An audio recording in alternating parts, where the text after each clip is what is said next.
418.5, like right in here on that break.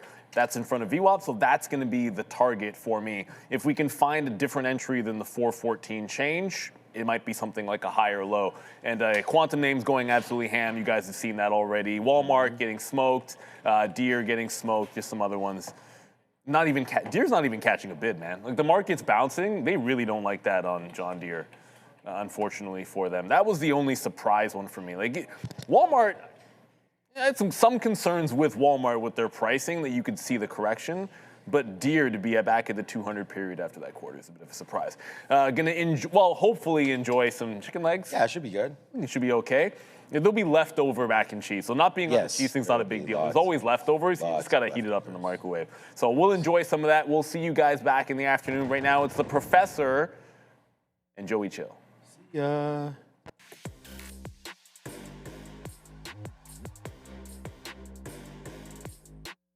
That's pretty Joey Chills, man. He's a pretty laid back guy, man. He's smiling all the time. I'm not chill, man. Bang. Greetings and salutations, beautiful people. Welcome to the Midday Show. That's your boy Joey Options. I'm Sharif, and YouTube is probably showing a whole bunch of commercials, which is why people are taking their sweet time. Ooh. Come on over. It's not like they're late. YouTube just, you know, they got to generate some money, Joey, and we talked a lot about this with advertising being maxed out on the Meta platform. It's just a matter of time till Google maxes out. Shout out to Bronze Hands, Sharif and Joe in the bronze. What's up? We got XCR running Star 2 Wheel Crypto. I like these new names, man. Mr. Kevin G. What's up to you, my man? Rex Banner. That's not a new name. My name Ja. That's a great look at that. My name Ja. That's fantastic. Trade Sniper. We got Waleed. We got Mike Kelson. Max Bet, Dino Vincenre, Kayla, M8993. What's up? Right back at ya. Double Dip Chip. You double dip? That's like putting your entire mouth in the dip. Next time you dip, you take one dip and end it. Ooh. That's a Seinfeld reference. That's where you have no idea what's going on there, I actually learned from my cousins not to double dip. My older cousins, yeah. You get double dip, you catch hands. I was young too. I double dipped the fry, and they're like, ew, bro. Ew. My name Jeff. Shout out to Frico Suave, MP64300 SE. That's a lot of letters. Locksman, Rick. The Dog, Scott Tomlinson, TSLA, TSLL. Yes, we're going to get to it, I promise. Padraya, Gabe, shout out to Pac Z, 2744, Great Game, Craft, Nico, Trig Trades, yes, Anurag, the OG, Jacob Savage, and KC520 frickin' 6. She's back. It is always a good day, at least for me anyway, when Bovin and Casey, Grunfeld, Scott H, who else? Taylor. There's a bunch of other small cap traders are in the house. I'm forgetting some names. I do apologize, but I love them all. Shout out to Mike PD right up. I'm in a good mood today, Joey. What's up? That's good, man. Hey, man, send that energy this way, man. We like rocking and roll, even though it's nice. It's nice out, a little chilly. Thanks to Katina, man, for the recognition on the green, but it's nothing to write home about. Trust me when I tell you that. A couple small scalps, but we'll take that. And I hope everyone's having a fantastic day, as I typically say. We're gonna get a lot into the options contracting. I told you guys we grabbed a couple on, I believe it was Tuesday evening. We grabbed a couple of them. And I mean, we paid $50, sold them for $15. So just like that, because we didn't, it's $50, right? Like at the end of the day, you lose the value, but we knew what we were getting ourselves into with this earnings report. Could we have done, I mean, we knew what happened on the previous reports, right? It stays within the expected move, but this time it really didn't. It just closed right around, the volatility ended right around where it closed. So as soon as the open hit, you lose the majority of the value of those contracts. So you have to be prepared for that. And that's why we buy those lottery ticket style contracts. You don't go heavily expensive. Like, what is $50 on a couple of contracts, right? It's nothing. And if you happen to gain a couple 100 percentage points or even 50, 100%, then hey, man, it's just a little bit of a fun trade to put on, and it didn't work out for us, but that's okay. We're going to try it again because we've had 3 quarters in a row where we've stayed inside that expected move. So the 4th time, hey, man, Step 23 in a two-step process. You ever heard that saying? No, I haven't. I like it. Yeah, though. the great. Not gonna lie. When things I'm gonna don't steal work, it, Joey. when things aren't working out, man, it may seem easy. Step 23 in a two-step process. Shout out to our guy Togi. It may take a couple of times to get rocking and rolling, but eventually it will hit. So those are our two scalps right here. Assassino screen. Thank you for holding up. Get it, Assassino. Two scalps on NVDL. You grab about 70 cents per, and then sure enough it tanks. So not too bad of a look. That's what we got going on. And obviously we have applied digital 18 and at the high 20% to the top side, and then obviously the quantum names continuing to climb higher here, guys. RGTI, QUBT, and QBTS all on fire today. Give them the leverage names, man. You kidding me? What's Give going them up. on That's over you, there, my guy. Joey? Send it over to them. Yeah, we got some leverage names today. So we're gonna put the screen on over here, guys. I'm in a position, GovX, giving it to VWAP, looking for 315. We'll talk about that in a hot minute. But CODX is ramping into the high here, 438. This one, I was gonna say it's on its horse, but this one's on its Ferrari, man. Into 4.5. We're looking for, let's see, for 5. You know my bias, right? Once we start talking about these, mid-prints, 50, 60 pennies, I start thinking whole dollar. We'll see what the situation is for CODX. But as Joey was kind of referencing here, man, there is no shortage of quantum names running. And if you're looking for leverage, they got leverage in spades. In fact, there's excellent liquidity on these leveraged names, and that's not always the case. Sometimes they're a little spready. I'm seeing 1 penny spreads on these monsters, at least for now. So QBTX, obviously one to look at here. Then you got Rigetti Mom Spaghetti or Regretti, whatever you want to call it, RGTX, and they look very similar. So if you kind of juxtapose here the top chart QBTX, compare that to RGTX here, basically a little difference in the pre, but since that bell rang at 9:30, they look awfully similar. And they're up a very similar amount, 45.85 for Regretti and 46.56 here for QBTS. Keeping a close eye on those. I want to mention some others. LIMN, it's okay. It's down since the bell by like 0.2%. But it's still giving me some higher lows here. So there is a trade, in my estimation, if you're picking it up off the higher lows. It looks like there is some sort of respect here and there for the volume-weighted average price, but it has a tendency, a propensity. It is habitually breaching the volume-weighted average price on a wick basis, but you're seeing the closing prints are all defending that volume-weighted average price. So trade this one with some caution, because it is on a bit of a downtrend, as I mentioned, down. It's technically negative since the bell rang. GCTS, you're not getting a whole lot of a move here, but you're getting a lot of liquidity. So if you're able to kind of size in substantially at a key level, and you're taking 5, 10, let's say even 20 pennies, because we're about 21 pennies off the high, you're gonna make some good money here. And you've got some good volume, as I mentioned. Volume per 5-minute candle, we're seeing at the high here 658,000. Prior bar has 330, so a lot of liquidity that can help backstop some of the price action here. So we're going to keep an eye out on these. I'm in GOVX at the moment. I'm break even, but I definitely want to weasel into CODX. I feel like this has a lot of potential, especially if we can get above that 4.5 and get above it pretty decisively. I think we're probably on the way to 5. Also, just before we go to Adara, I want to mention for GCTS, I perceive some support here. You can kind of see that bull flag breakout right at, like, I want to say 10 o'clock, 10:05. You have about a 3-candle consolidation on the 15. On the 5, sorry, so 15-minute consolidation. So if this one comes in, I'd say the buy range for this one, 305 to 315. I get that that's a wide range, but that's basically the range for the flag component of the bull flag. Let's see how GCTS trades. We're here, guys. NASDAQ pushing lower and oil, if I can pull it up here, pushing higher. Now, we know we had an announcement, or a report rather, coming out probably about half an hour, 40 minutes ago, that Iran and Oman were discussing a potential toll permanently on the Strait of Hormuz. Now we have comments from U.S. Secretary of State Marco Rubio saying that, quote, a tolling system in the Strait of Hormuz would make a diplomatic deal unfeasible. So again, more back and forth here, more uncertainty in the Middle East conflict. I also want to mention President Trump set to take the podium at any moment now. Is supposed to start at 11 a.m. with Lee Zeldin, EPA administrator. If anything comes of that related to the market, or if he makes any comments about the Middle East, which he very well could, I'll keep you guys posted. Back to you. Thank you very much for that. Joey, what are you looking at, brother? What'd you trade today? Katina Man was saying that I just took a couple of scalps on Jensen and Company here. Jensen and Company. Yeah, I mean, there it is. Bang, That's bang, a bang, crazy bang. life. Just 2 scalps, man, to be honest with you. Break a VWAP, break a VWAP. I would love to say it's that simple, but unfortunately, that's not always the case. So, you know what it is. Don't lie to people, Joey.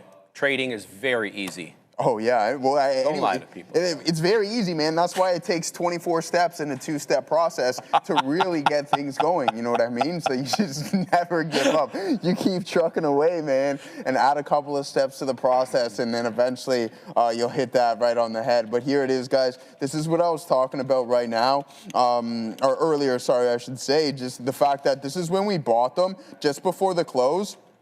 And then bang, you get that gap down. So you just lose the majority of the value of the contract. I sold them at 15 bucks, so I'm not going to complain. And we talked about it just having a little bit of fun because it was going to go one way or the other. So we go down to 15 bucks. You lose approximately, let's say 70% of the value of the contract just on that gap down. And there's zero chance of this May 26th 260 call option recovering. It's literally impossible unless something absolutely insane happens. There's some good stuff I was watching. So I was just reading up on some stuff yesterday just in regards to options. I'm going to bring something to you guys, and I found it very interesting because it's true, and it's how you can benefit a little bit more from call spreads opposed to just buying flat-out contracts. But there's a little bit as options. It's tougher to navigate. I'm going to explain it to you momentarily, but let's go back to Adara. Yeah, I'm seeing some comments here from Jensen Huang apparently saying that AI will be a multi-trillion-dollar industry. Not a super shocking comment, but I have to talk about Spotify because this is a massive move to the upside for SPOT now. I know I mentioned around 10:30 a.m. we started seeing comments from an investor event that they're holding. They basically raised their guidance here, or they're just saying that they expect gross margin guidance between 35 and 45% through 2030. Also said they want to reach a 1 billion subscriber milestone. Not super clear what the timeline was on that, but yeah, SPOT here is definitely on watch. I haven't heard any more comments on this since 10:30. If I get any other details, I'll let you know. But if you're wondering why Spotify's running, there is a company event right now. More comments from Jensen Huang of NVIDIA saying that their stock performance is, quote, one of the mysteries of the universe. Back to you. All right, good stuff. Yeah, so here it is, guys. I mean, no, I meant May 26th, right? Like, so that's going to be next week. So that's when they expire. This is the exact contract that I purchased on Tuesday in the afternoon. And then sure enough, you lose a bunch of the value. I don't know if I feel like, I know I was talking about I was going to go on some spiel about call spreads and everything. For some reason, I'm just not getting the vibe to go over that right now. We'll talk a little bit more about intraday trading and we'll get that into that a little bit later. Or if you guys want me to, we can do it, but I'd rather get into it some more detail. I have learned to never appreciate you, but that is also questionable. Right, just what you did. I mentioned, man, I'm not going to bring it up too many times. The process takes a couple more attempts than what you're actually expecting. But NVDA with a potential opportunity, could we take an additional scalp on this bad boy? Let's see if this support level is going to break. I mean, we may as well rock and roll with it, considering we've already gone 2 for 2, and we want to try to capitalize on a little bit more. There's that pop that we'd be looking for. If we could get in at 110.23, you get 40 cents just like that. And there it goes, a nice recovery in NVDA. Maybe you got to take those shots, because you know what they say, you miss 100% of them that you don't take. Dang, man. All right, throwing in some orders. All right, couple of trades to speak about. First and foremost, GOVX treating us decently. I'm looking for, what's my 1R here on GovX?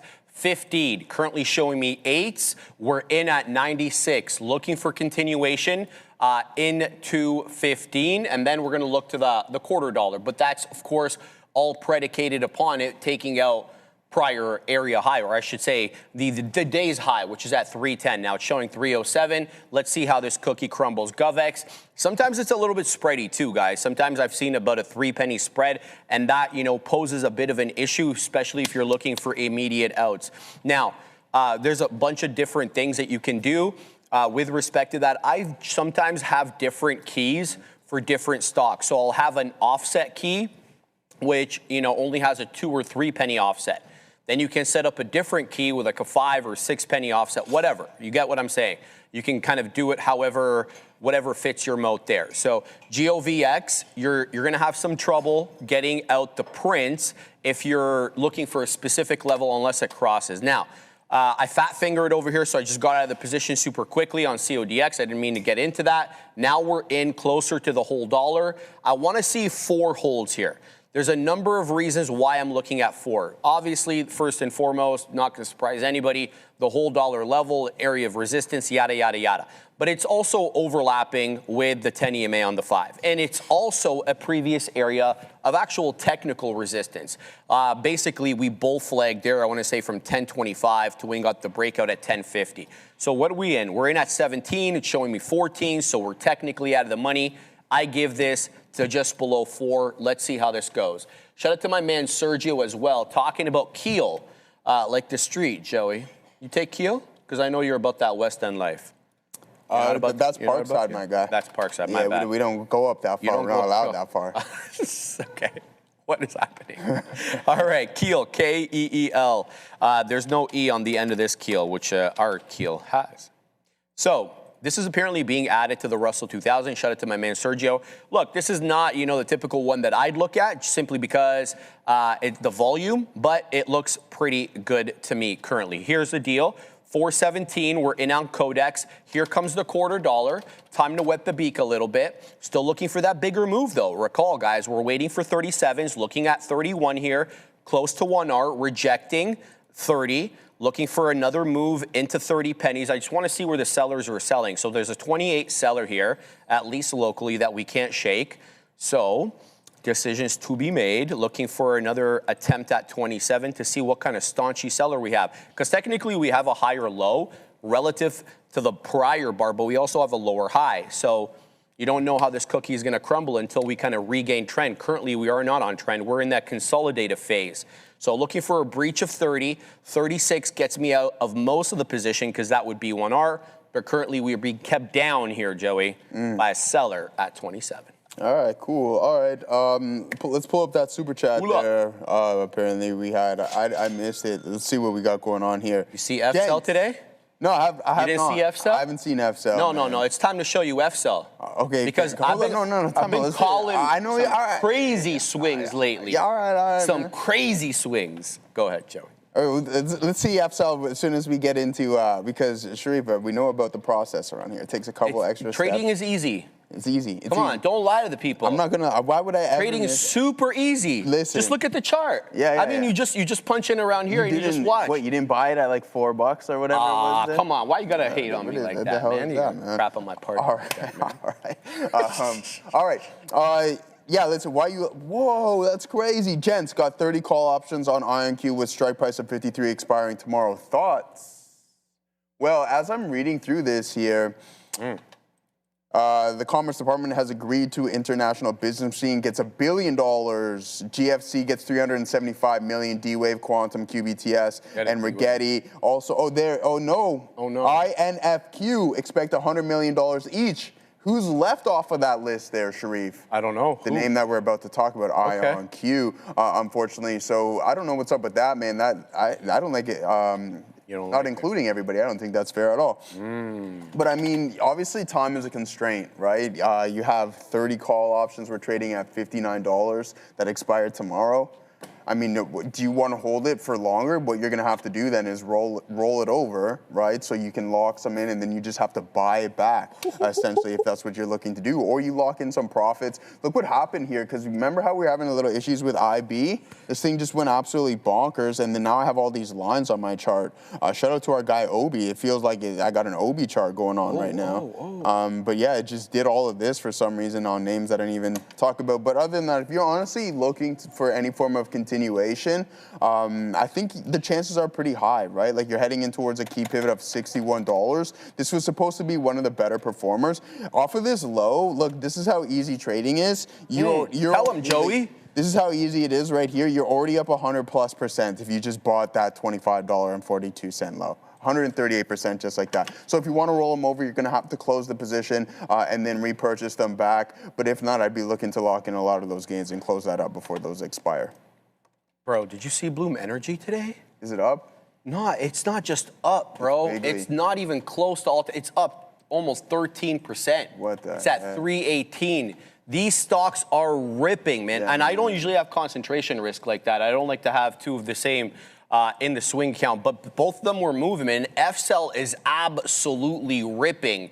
It is up just $4 today on its own. Bloom Energy's up $35.50 today. So there is just look at my Bloom chart here too, man. This is like a Star Wars episode going on over here or something like that.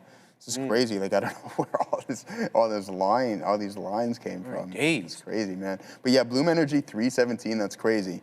I mean, look at this. Here it is, Sharif. Yep. If you just bought $245 right at that low right there, you're up 30% just like that. It's been ripping, man. It's been absolutely ripping. An amazing name. But yeah, and there's a lot of the same too, by the way, in these. But I think Bloom is probably a little bit of a better play. Obviously, yeah. Goes without saying, it's a multi-billion-dollar company. Somebody said FCell was down $16 yesterday.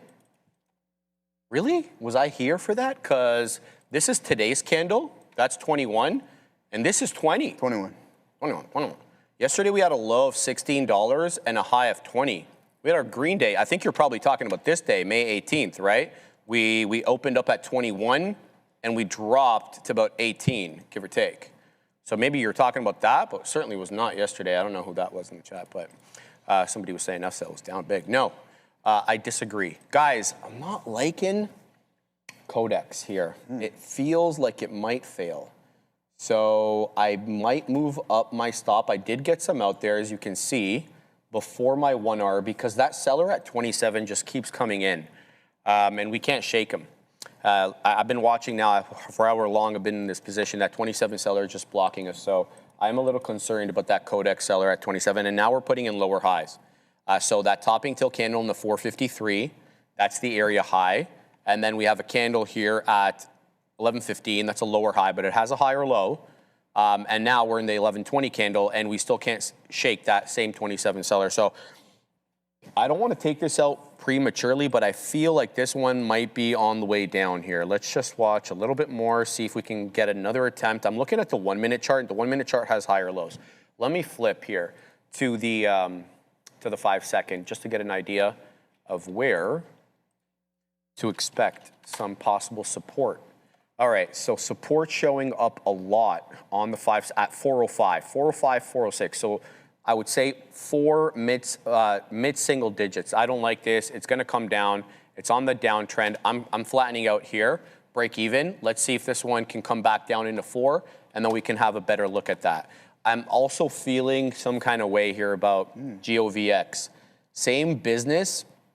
You got a lot of topping tail candles through 310, all of which failed, and we're putting in lower highs. The only thing kind of give me the opposite feel is the fact that we're above the 10 EMA on the 5. So we'll see. Fluffy saying TE is making a move, is recovering with volume. TE was a good one for us yesterday, and here it is, Fluffy. It's still south of the volume weighted average price, but your point very well taken. This one is on the move off the low, certainly. Off that 806, that is the area low. Now it's making a move here into 8 2/3. We have a way higher pre-market high, though, Fluffsters. For whatever reason, we are up at, it looks 969 or 970, 969. We'll see. You have a tendency, though, to pick these ones up off key levels, and I've seen you do this multiple times. Things that I wouldn't touch, Fluffy, you get into and you do quite well with them. It's like Bovin almost. Bovin loves to take these ones south of VWAP into VWAP, and he prints up a storm. It's just not really how I do things, but good call on your part there. Just looking at this one, quick one here. Casey calling out MNTS. Let's look at that. What is this one up on the day? MNTS, okay, it's not loading, sorry. MNTS is 16 4/5, not a bad look at all. And into the high it goes, 736. Good move on this one. A little bit of light vol, kind of sporadic volume as well. It comes and goes. So Be on the lookout for this one. MNTS, we're going to keep this on the side chart. Good call out, Case. What do you got, Joey? Good stuff. Man, anyways, my sister's messaging me. I post something on Snapchat. My sister messaged me, talking to her. And I'm like, yeah, I'm not getting any younger. You know this, yet? And you know this, right? And she's like, yeah, I know. You're almost 40. I'm like, that's so disrespectful. I'm like, Aren't you know like 33? Dude, I'm 33. I'm like, that's mad disrespectful. You know what I mean? And so, yeah, anyways. Everybody's going to be 40 sometime, maybe, you're unless gonna be they 40 die at first. one time, man. So I'm like, the audacity is insane. All right, guys, we're in some RGTI. We're at the top. How old is she? She's like 26. So she's like 5 years younger than you, or like mad, 5, 6 younger than you, whatever. Yeah. Mad disrespectful, man. Crazy. Anyways, so RGTI, guys, we're in this one, slightly OTM. We're going to head over to Adair momentarily, but if it breaks the lower end of this range, obviously, as soon as I get in, before we send it over, it prints an inverted right here. So that's not a good sign.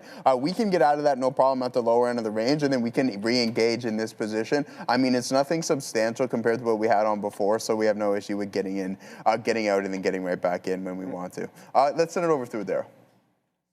Guys, I mean, not super sure what the implications of this will be yet, but I think it's worth noting. Axios reporting that White House has canceled a planned ceremony for President Trump to sign a new executive order related to AI and cybersecurity. Now, I know he was supposed to sign an executive order tonight, but that was going to be closed press, so wasn't supposed to be in front of the cameras. If I found out more details about this ceremony and specifically what it would have entailed, I'm certainly going to keep you posted. In terms of other housekeeping here, President Trump has yet to appear on stage at this EPA conference, which, as far as I know, he's still supposed to do that. Back to you. Yeah, so this is what we got going on right now, guys. Looking for the continuation and strength within the quantum names. We now know that Rigetti's getting $100 million from the government. IBM is going to be receiving approximately about half of that, so $1 billion, which isn't anything to complain about or anything along those lines. Thanks for the birthday wishes, by the way. Anyways, NVDL and some other names. We'll head over to our watch list because we're in this. There's no reason for us to yap on about it for too much longer. It's either it's going to work or it isn't. Now, we'll head over to the daily on a couple of names. And I was actually telling to the boys, we got to get ready for this. Here's my Star Wars charting here again after I just go over any names. I don't know what's going on with this stuff. Anyways, what I'm thinking here, guys, we're starting to get that pop. I'm just below break even, like 70 cents out of the money in this Netflix position. Now, what I want to do is for my long-term account, I really want to allocate quite a bit of this SpaceX IPO to the point where it's about top 3 or 4 within my portfolio. So with that being said, we're going to be offloading probably some Netflix. I might reduce my Bitcoin exposure. We are sitting on half of what I previously had, so an additional 20 to 30% isn't anything. We are in the money, and we've owned IBIT since it first came to market. And then maybe we're going to reduce some of our Robinhood exposure because I believe that some of these fintech names aren't going to be in play for quite some time. And we want to focus on this AI trade, right? Like if we're talking about an additional industrial revolution, then it's our time, and I think it's my due diligence to try to take advantage of this as much as we can. So SpaceX is him, Anthropic, we're going to raise some funds for that. So that's my game plan is just, hey, we know we still like Netflix, we'll reduce our exposure, we'll reduce our Bitcoin exposure, and get into some names that I believe has some potential growth, considering this whole build-out is revolving around what we got going on in NVDA, obviously Grok, and XAI and Anthropic and all of these names. Well said, Joe. Well said, man. All right, holding Codex here, defending for hammer candle forming. Let's see what we get. That 27 seller is still eluding us. Here we go, ripping in, man. We got 13s on. That's a big win. What do we got? We got 8s on. Sorry, not 13s. There's 30. Looking for the $50 now. We took out the 27 seller. Now there's a 32 seller. Aggressive seller here, and that probably stopped a lot of people out. And there's 34. That's another local area high. 38. Looking for more.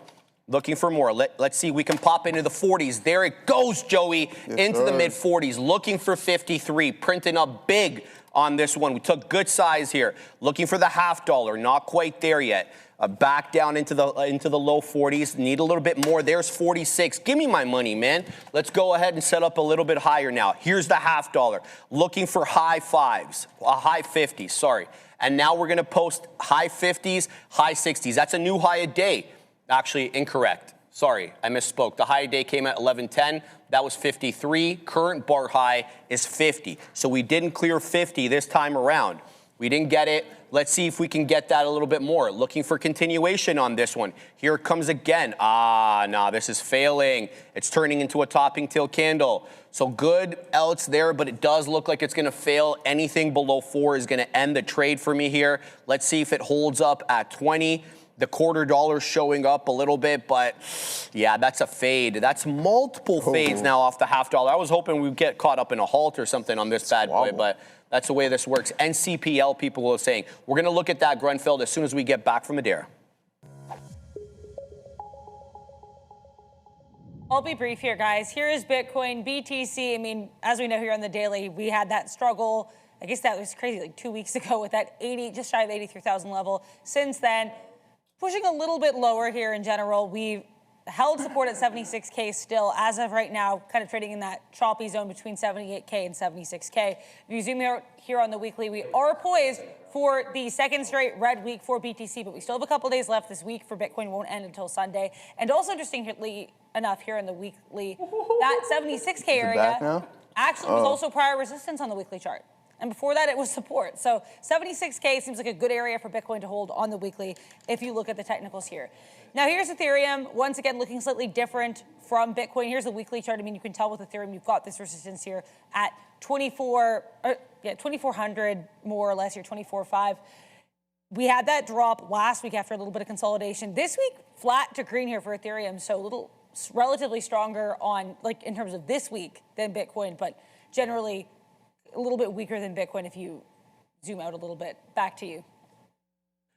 Thank you very much. All right, guys, we have failure city at the moment. I always feel bad with these ones because I call them out and I don't know what's happening on the other side of the screen, but I do know that they're volatile and, you know, I'm just assuming some people got caught in that. I didn't. Thankfully. Well, I'm not trying to dunk on anybody. I know, but we got out as soon as I saw the fail, bro. I mean, like, you come into that $0.5, you start screaming double top, and that's exactly what it was. It failed all the way down. It breached the 10. It got right back into that consolidative range that we were in, right into 380. I wasn't going to hold on to that. So we were in at 308. We got out for the remaining amount there at 412, 413. I don't know, something like that. But we didn't hold through the flush. Now, I want to talk about NCPL because Grunfeld was calling this out. This is a good look, man. And there's a lot of volume on this, you know what, as well. 46.5 million shares. I realize that it is a sub $1 name. 76.91 with an 84.58 high. Is it 84.58? Yeah. I like the structure. I like 70 pennies as support. If it comes down into there, I'm looking for 70 pennies. Well, you know, ideally it doesn't lose prior bar low, and prior bar low right now is 71 2/3. But 70 pennies, that's a 10 penny level. It's also overlapping with the 10 EMA. I also like 70 pennies given the double top in the pre-market. On volume, mind you, 525, 5:30 a.m. This one rejected. I want to say high 60, 69.14, something like that. It also, that 70 penny-ish level featured yesterday in the aftermarket, 545, 550, 555. All of that levels, all those levels, pardon me, couldn't shake the 68 penny level. So definitely interested. No question about it. Interested in NCPL here. We can execute nicely on this one. Here it is again, coming into highs. General highs, like 80 pennies. Prior bar high, by way of comparison, 82.21. Current bar high, 81.47. HOD, 84.58. I'm not sure how it's showing me 84.58 when I haven't seen any prints up there, but you guys see it up there. There's a green little rectangle. That's saying it's the high of the day. So something to look out for there. Now, I did lose money, full disclosure, on GOVX. Yeah, you giveth and taketh away. Yeah, oh yeah. And the You're telling me. that was like the sigh of bitter experience. I feel that, my guy.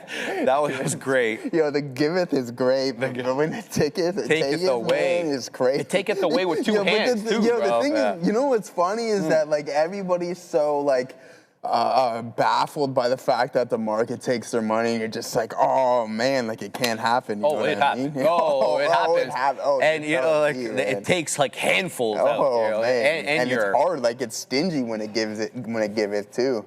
Stingy, man. Can I mention something though? GOVX, guys. So we did lose money on this one, but it is showing me a bunch of bottoming tail candles currently on the 5. And that to me means one thing. The buyers or the short sellers are covering aggressively. So watch out for a retracement above VWAP and an attempt back at above 3 and 310. Just be on the lookout for that. So GOVX still in focus. Mark 96.70. He's dropping 5 in the chat. Joey, Sharif, we appreciate the live callouts. Don't feel bad. We all know the risks. CODX netted me some good profits today. That's what I want to hear, man. That guy, that's what keeps me motivated. I always worry about these ones because I know that they're a volatile bunch, and whether I should feel bad or not, the fact is I do at times. I do, bro. No, I'm not laughing at that. Jesse, look what Jesse said. What did he say, Joe? Hopefully Joe doesn't regret that position. Oh, someone short. I'm not short, I'm long, man. And it's selling off, obviously. So we're starting to slowly regret this for sure, man. I told you, we'll get at the break of the support levels. I'm like, man, come on. We can put an additional leg higher. It's obviously more ideal, and I talk about this quite often. Sorry to interrupt you there, Sharif, but that's not true, Wild Bone. What Wild Bone? No, he's trying to say we're using you guys. Are you kidding me, bro? How much shares do you think I'm taking, my guy? Yeah, I know. It's not what you think. That's That's crazy, Wild Bone. If you think you have any form of influence on the market, you got someone else coming to you, man. Because he's kidding. He's kidding. He's kidding. Oh, he's kidding. All right, good, man. Because we were about to get deep into that because the taketh away is going to be a shock to the system here momentarily. But no, I talk about this all the time, guys. It's better to get in at the lower end of the range. And full disclosure, I literally posted up. I wanted 2095, so that would have caught me a fill right here, not all the way up at 2010s. But as soon as I hit my hotkey for the order, right, for the resting order, it sure enough, it just filled me right away. So I'm like, oh, okay, I guess we'll just get in right here. Okay. But I did want about 15 to 20 cents lower than what my current entry was. So for some reason, it just punched me, and I have no idea why. That's okay. Yeah. It does happen. Yeah. I want to talk about FSEL here, guys. People are talking about this as an intraday trade. I have one suggestion, essentially, and one suggestion only. Okay, I lied at 2. Look for the 10 EMA on the 5 to hold up. That's the green line and always will be the green line on my charts. 10 exponential moving average on the 5-minute chart for the newer traders. That's what I mean when I say 10 EMA on the 5. Or this is a very clean area of obvious area resistance prior at 10 a.m., topping till candle into 2275. Lo and behold, the 1110 candle, the low of it, 2290. So let's just draw for you know what in giggles. Let's bring it in. So yeah, that's a pretty clean hold of the prior area of resistance. So look for that. And so if you're looking for the current area, not the prior, here it is. Let's draw it in. Let's draw it in, Joey. Right around 24, okay? Now, it may wick below 24, or it may not. Like, for a case in point, look at the 1110 candle. It held 1290, whereas the 10 a.m. bar rejected 2274, so a 16-penny difference there. The point is, look for areas, especially when it's an intraday trade. You know, it's just so hard to say, oh, look to the penny, you know, it has to be right at this penny or that penny. No, it's usually regions, right? So that has to feature into your analysis. But FSEL, guys, if you're holding this as a swing, and I couldn't be happier for you guys if you are, let's talk a little bit about some resistance levels on the daily here that we should be expecting. I'm going to say right away, Joey, yes, we're looking at $30. And that $30 area on the sell features as both support and resistance. Just allow me to make my case for a second. All right. We have May 15th of 2024 up to June 13th of 2024. $30, a staunchy area of resistance. However, before we lost that area, $30 was a staunchy area of support. Case in point. March 15th-ish, support, the double bottom there, November 2023, December 2023, support. So I'm thinking right away, we're gonna have some resistance at $30. So if you're swinging this, you wet your beak in and around that $30 area, right? And then you always hold, because you don't know where the hell this is gonna go. I mean, if I told you guys Bloom Energy be at $320 when it was trading at like 70 or $60 in the fall, you would have looked at me the same, right? Like, who knows where this is going to go? So that's what I wanted to say there. Keep an eye out on that. But the sell, it's making a lot of people some money here, Joey. Good stuff. I missed what's for lunch. I see Neil opening his. Yeah, what do you got there, Neil? What do you got there? Is it Big chicken? He hasn't had it yet, so we're not going to get a rating. I didn't even really hear what it was, but okay, it looks like it's some chicken going on there. No trades, man. One short the Qs at 713. Got there. Bought some ONDS for the holdings. Nice, man. Nice. Yeah. So I mentioned my game plan coming up. We're doing a little rotation within the portfolio. See if we can get involved in some of this SpaceX stuff as soon as the IPO. It'd be nice if we can get in a little bit earlier, but that doesn't seem to be the case. Did you tell them what happened? As for the underwriters, yeah. So see what I sent you? Did you tell them? Yeah. Well, I didn't tell them that yet. So IBKR blacklisted on the underwriters list. You're going to get it in Robinhood, SoFi, Fidelity, Charles Schwab, but no IBKR, so no early access for the individuals. I don't even know if we would be able to. E-Trade's getting it. E-Trade. SoFi. SoFi's getting it. Yeah, SoFi. You said Robinhood? I said Robinhood. You said Robinhood. SoFi's not even a broker. I'm telling you right there. I know, but SoFi's not even a broker. I'm saying, bro. Yeah, man. What the hell is IBKR, man? I want to find out what's the market cap. The stock is going on. Yeah, the stock is. It's $140 billion market cap. We can't even get a couple of shares of SpaceX, man? Early. Someone said they did a split actually earlier in the month. I don't know how accurate that is because I have no idea. I don't really have any. I don't know about the private market stuff because I feel like there's so many different pieces of information that come into play. You don't really know what's going on. So, I mean, hey man, Shree's been with it for quite some time. I've been with IBKR for almost 5 years now at this point. Other than trying to get a hold of somebody, transaction and pricing is pretty good, but TWS obviously hot garbage. But yeah, I don't know what's up with that, man. And we here in Canada, we can't even get Robinhood because I was looking, hey, if that's the case, if I have to put money into a Robinhood account to get early access to SpaceX, then I'll do so, but we don't even have that. So yeah, it's unfortunate. Someone did a 5-to-1 split. Price to $100. Okay, so that's more or less what you want. Get more retail investors involved, in my opinion. And then sure enough, come the IPO date, I wouldn't be surprised if the TAP climbs up to almost 50 to 100% at that point. Let's send things over to Adara. Yeah, just to let you guys know here, Feds Goolsbee is speaking on a Chicago radio program. He wasn't previously scheduled to speak, and that's likely because he's not doing a speech. He's just talking on the radio. But he said, quote, we have a pretty big inflation problem, or pretty significant inflation problem, but the job market's stable. So just be aware, he's currently speaking. Also, Spotify, again, all they had was an investor day. This stock went from a low of 422 all the way up to 500. Back to you.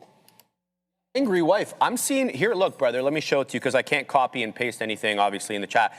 Interactive Brokers, ticker IBKR, $140 billion, almost $141 billion market cap. Hangry was saying something like 37 or change. No, man. I mean, unless this is wrong, unless I'm not wrong on that, but. You're right. Sorry. Okay. For some reason, stock analysis said 37, but I checked IBKR's own fundamental screener. Yeah. So you have IBKR as well. I'm assuming since you checked the fundamental screener there. Shout out to my man. I want to mention Joey. People are saying TT Mass, DBGI halted up. Didn't have eyes on this one, but I want to point out NCPL looks fantastic. NCPL sub $1. Let's check out DBGI. What's up with that Digital Brands Group? Okay. Is it? Oh, wow. This is coming from the depths of hell, though, eh? 35 pennies.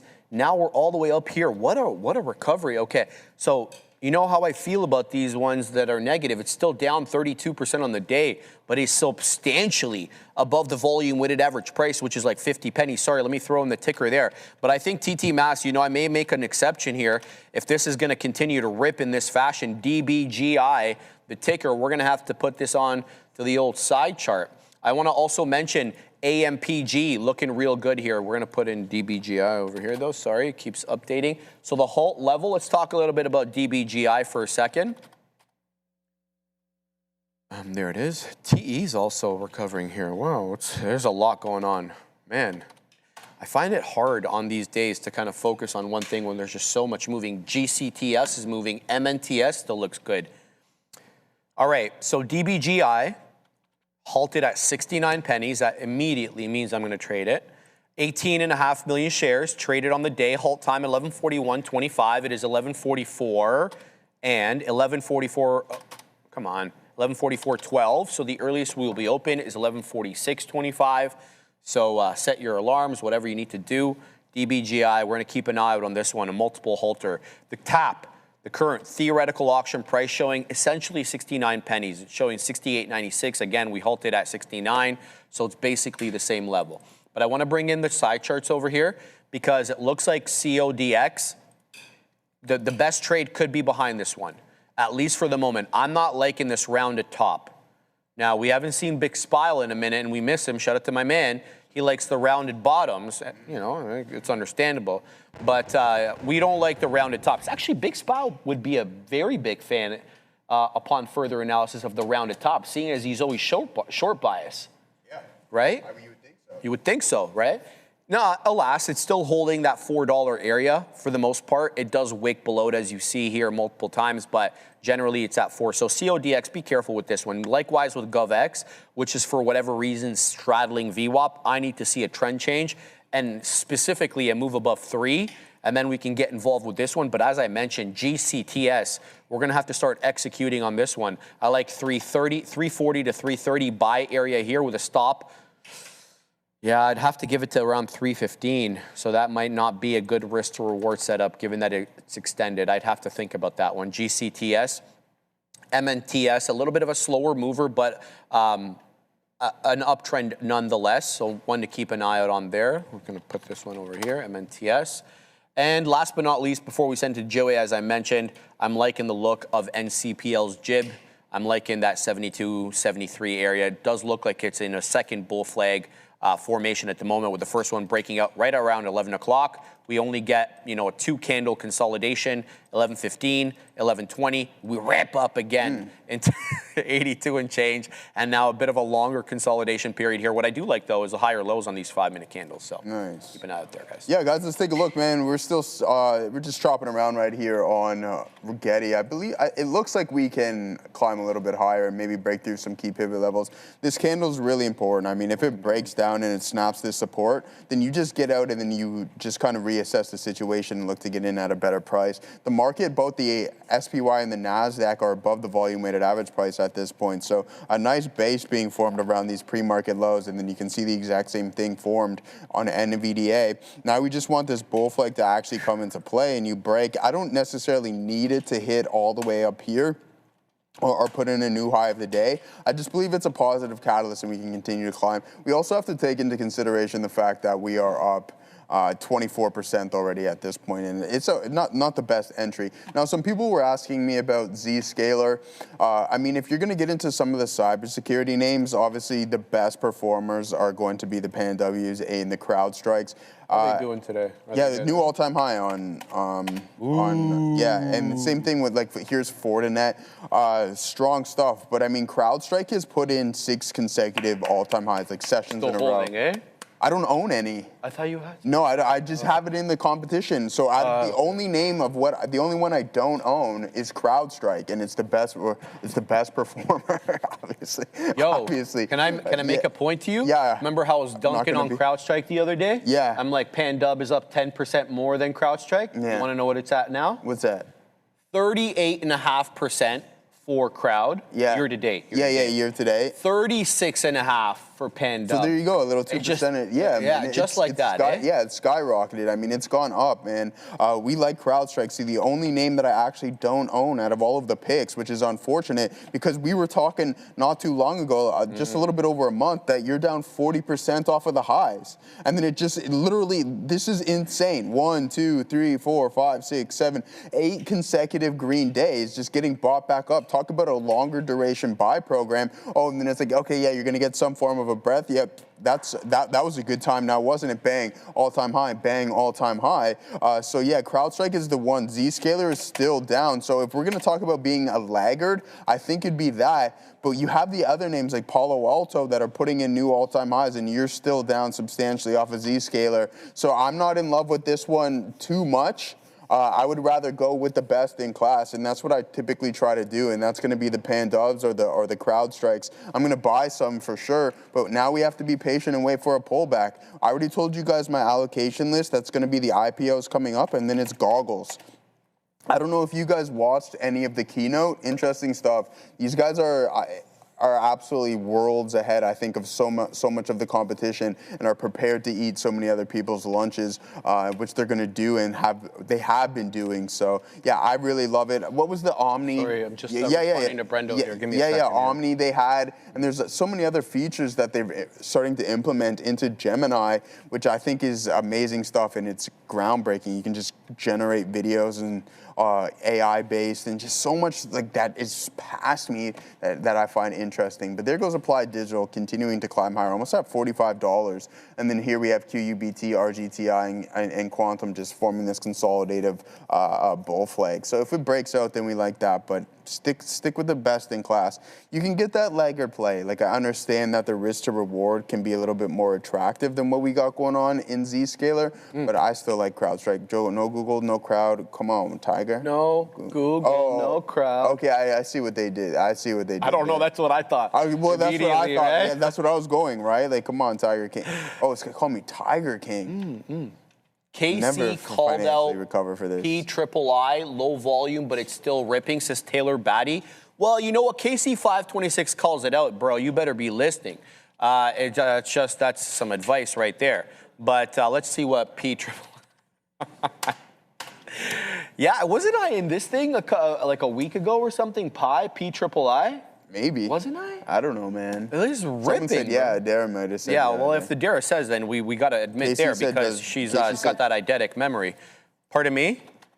100% you traded at some point recently, if not like late last week, early this week. That makes sense, yeah. 1375 high, ramping into that level. But watch out, though, guys. Let's take out, who are we going to take out here? We're going to take off MX, Joey.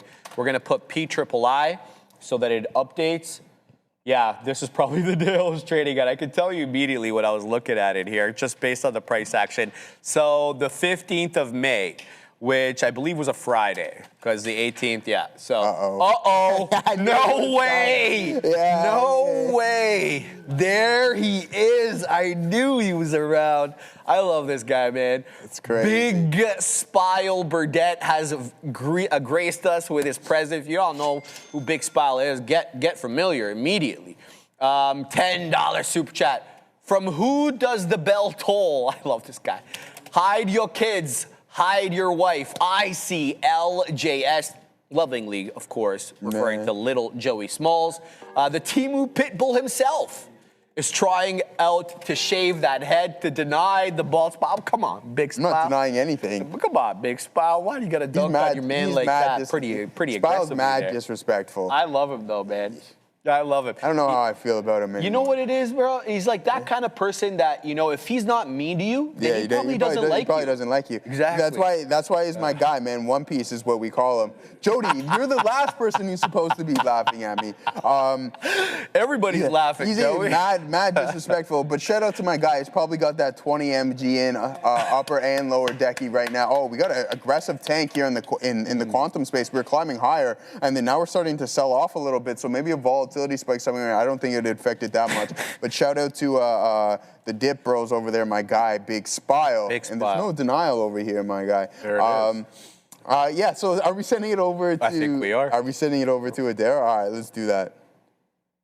We're here, guys. President Trump, it was supposed to start at 11. The event started a couple of minutes ago. He's speaking in the Oval Office with EPA, Energy Protection Agency, I believe, Administrator Lee Zeldin.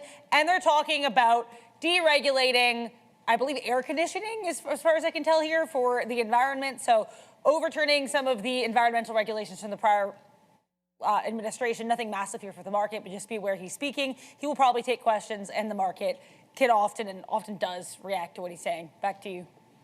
Oh, no, Casey, Casey 526. No. Happy birthday. Happy birthday to you, too. Come on, I'm celebrating Monday. I know you're celebrating Tuesday.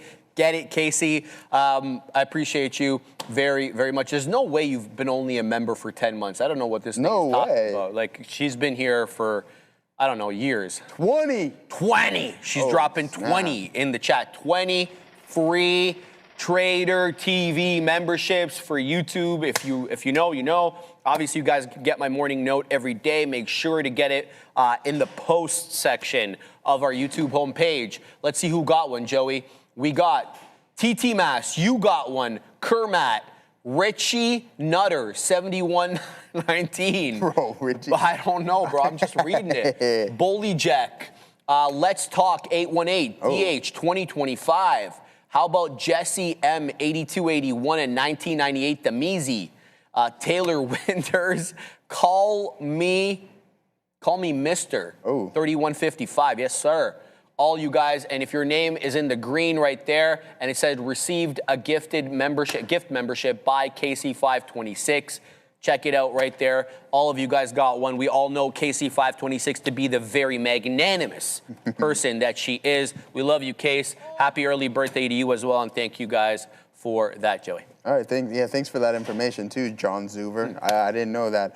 All right, yeah, guys, I heard.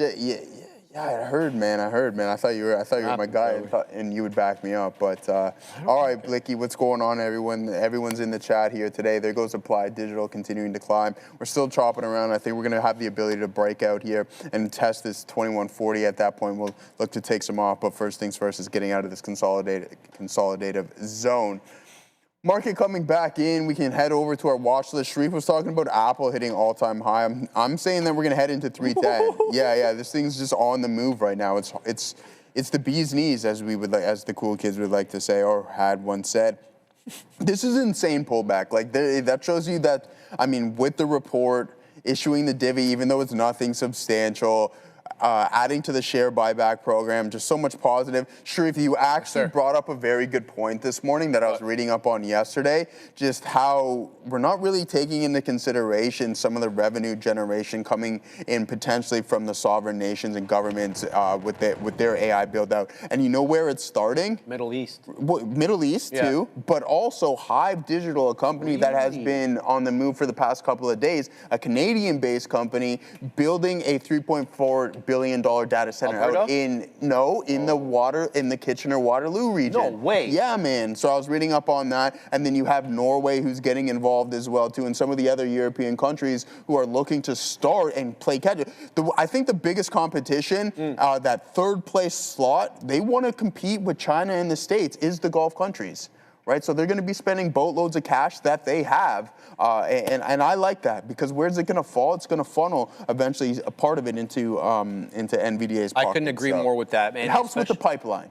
No question, right? You hear what UAE said? They said that pipeline that is going to bypass the Strait, 50% complete. Oh, yeah? How did they get it done so quickly? Well, because they're probably building in the desert. It's a lot easier to build in the desert. Yeah, like, you got to go through. Absolutely. You just lay that. Yeah. Anyway. I saw where you go with that. I saw where you go with that. I had to catch myself on that one. But no, I like just lay what, Joey? Oh, here comes the chat. Here comes the chat. There you go. There you go. No, anyways. No, I like what Raheem was saying this morning. Now you got me blushing, my guy. All good. I like what Raheem was saying this morning in the fact that the states are just doing at Trump speed, right? Not making the decision to make the decision like they do north of the border. Yeah. Right? So it's like, oh, hey, man, we got to make the decision to see if we're going to do anything at that point, which is obviously ridiculed by or just plagued by overregulation here in bureaucracy. And that's the way it is. But you see your boy Carney the other day? What's he doing? So he met with David Eby, who is the premier of British Columbia. Yeah. Eby is bent because Danielle Smith, the premier of Alberta, where we have the oil, got a deal on two things. She got the pipeline that she wants to the Pacific coast to ship our oil to Asia. That's what they wanted to do. And she also got a cap on carbon pricing, $130 per ton. But guess what? They're moving that from 2030. They're not going to charge that until 2040. That gives the industry a lot of time. Okay. So you're not going to have that price on carbon at the industrial level until 2040. So then after he struck that deal with Danielle Smith, he moseyed on over to BC. And Eby was bent. Because he doesn't want the pipeline to go through. He doesn't want any shipping containers in the North Pacific. That's his position. The problem are going to be the indigenous people. Yeah, they're the major roadblock to this pipeline. And I mean, obviously nothing, but they have been the major roadblock for throughout the. Well, I mean, there it is what it is. Here they have constitutional rights. Exactly. Yeah, I'm not arguing that fact, but that is a speed bump in the process. No, I'm not even like I'm not trying to defend the position one way or another. No, not at all. Neutral. There's like a constitutional requirement in Canada. It's called the duty to consult with the indigenous. That's why you see some of those the native reserves, the weed stores. You see them getting popped up and then they get taken down. 100%. And everyone buys illegal cigarettes off the reserves as well. Everybody knows about that life. Illegal cigarettes. Right? So that's the way it is. Okay, we had a super, and I completely missed it, and I do apologize. Everything Brewed, thank you for dropping 2 in the chat. PHGE, Gabe. I don't know what that means. Let's check out PHGE. See what this one's up to, Joey. HG. Yo, man, Lumentum, being an investor in Lumentum is like a heart attack. You're down 10%, you're up 10%. Like, anyway, right? This one is looking pretty good, actually. Thank you for pointing this one out. What's the volume on this? 15.3 million shares on a 77 penny name. It's not a bad look, but we are below yesterday's high. This is the aftermarket high. So right away, you got to be looking at where could my trade get rejected, right? You're looking at 85 pennies. You're looking between, I would say, 83.5 to 85. That's area resistance. It looks like you've broken through, though, that local area top at around 72 pennies, and you've ripped up to about 78 and change. I like PHGE. The volume might be, you know, little here and there. Look for a hold up here between the 72 to 73 penny area. I say 72 because the topping tail candles all rejected 72. And then I say 73 because that's the 10 EMA on the 5. And it's been quite respectful of the 10 EMA on the 5. So PHGE going to find its way onto the side chart here. But just before we go to Adara and Neil's lesson of the day, PIII is into the high of the day again. 1380 is a 1388. There's a new high of day on PIII. This one's on its horse, guys, and it ripped up, Joey. What the hell is this? It ripped up into 1472. It's going to halt. That has to probably be a halt. No, it's not going to halt down in 1442, but it just ripped up $1, man. So PIII, one to watch out here. We're going to keep a close eye on this one. Maybe when you get back from happening now in Neil's lesson of the day, we'll be in a position.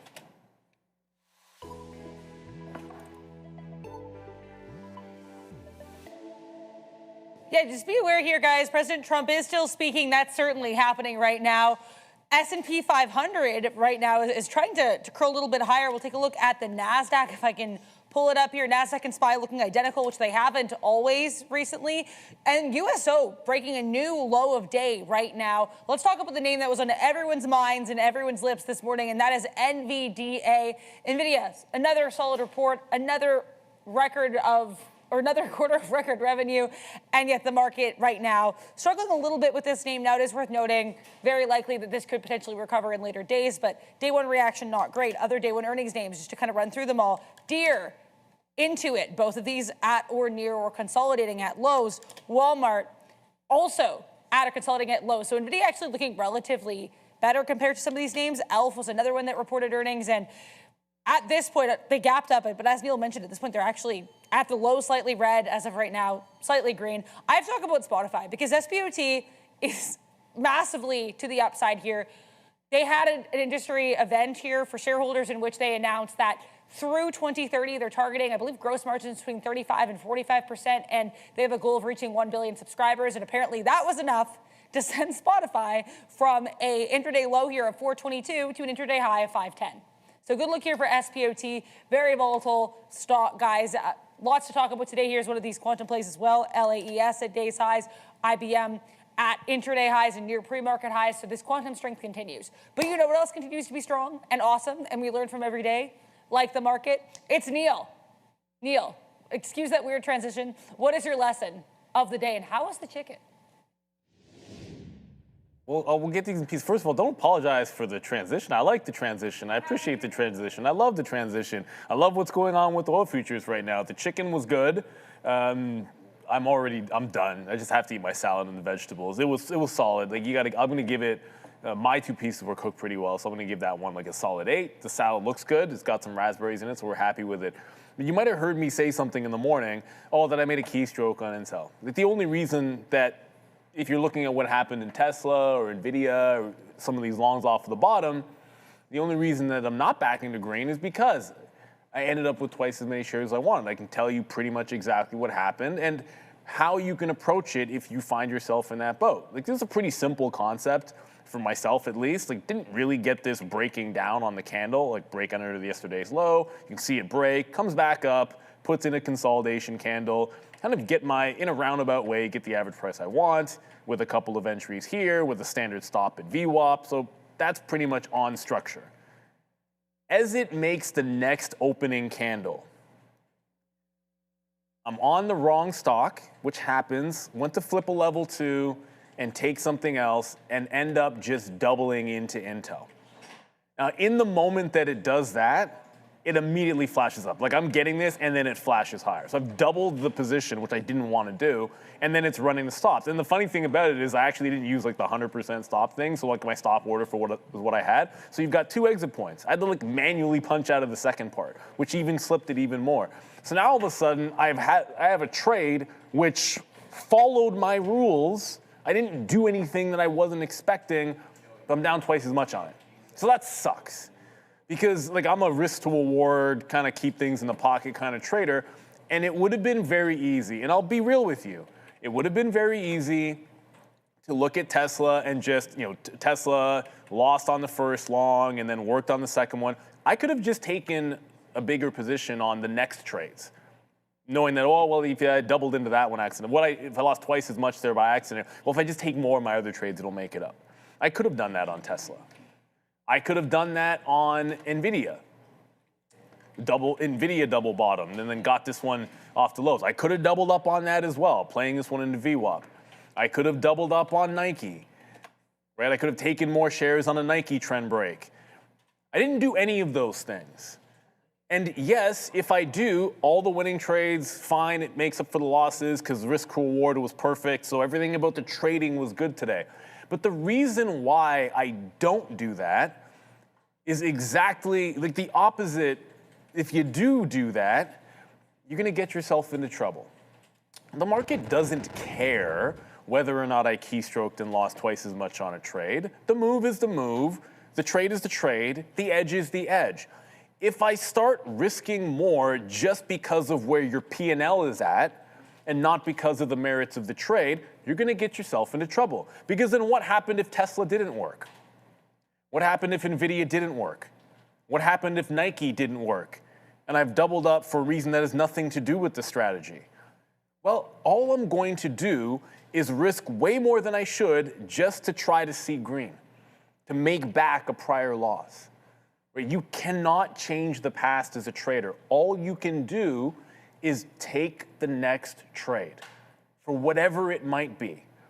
And it's a hard concept, I think, a lot of times because everyone wants to try to chase P&L. It's why you don't see me overly, I hate to say it, but I've said it before. The whole got red, got green, it's kind of trash. It's just evaluate the trade based on the trade. Like I said, I could have just, when you're down, if you do that, everyone knows if you go to the casino and play roulette, everything's kind of 50-50. Trading can kind of be a coin flip. Which direction is it going to go? If you lose $50, double up the bet, right? If it's a 50-50, you lose $50, you're down 50. You double up the bet to 100. Now you're down. You double that up again, and then when you win, you'll be back to green, right? The problem with that is, you always have an account limit or a daily loss limit that you have to run into.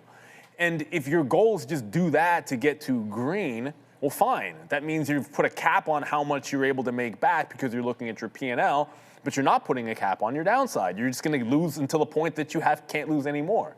That's a horrible way to look at it. You have to just sort of stick with the strategies that get you positive on a consistent basis and not worry about it. So, maybe I find enough things that are on structure to get it back today. That's up to the market. I can't control that. But what I can't do is look at that on Intel, and it happens. Like, you're gonna make, there's all kinds of different keystroke errors you can make. Like, I could have just maybe meant to put in a stop and punched into more.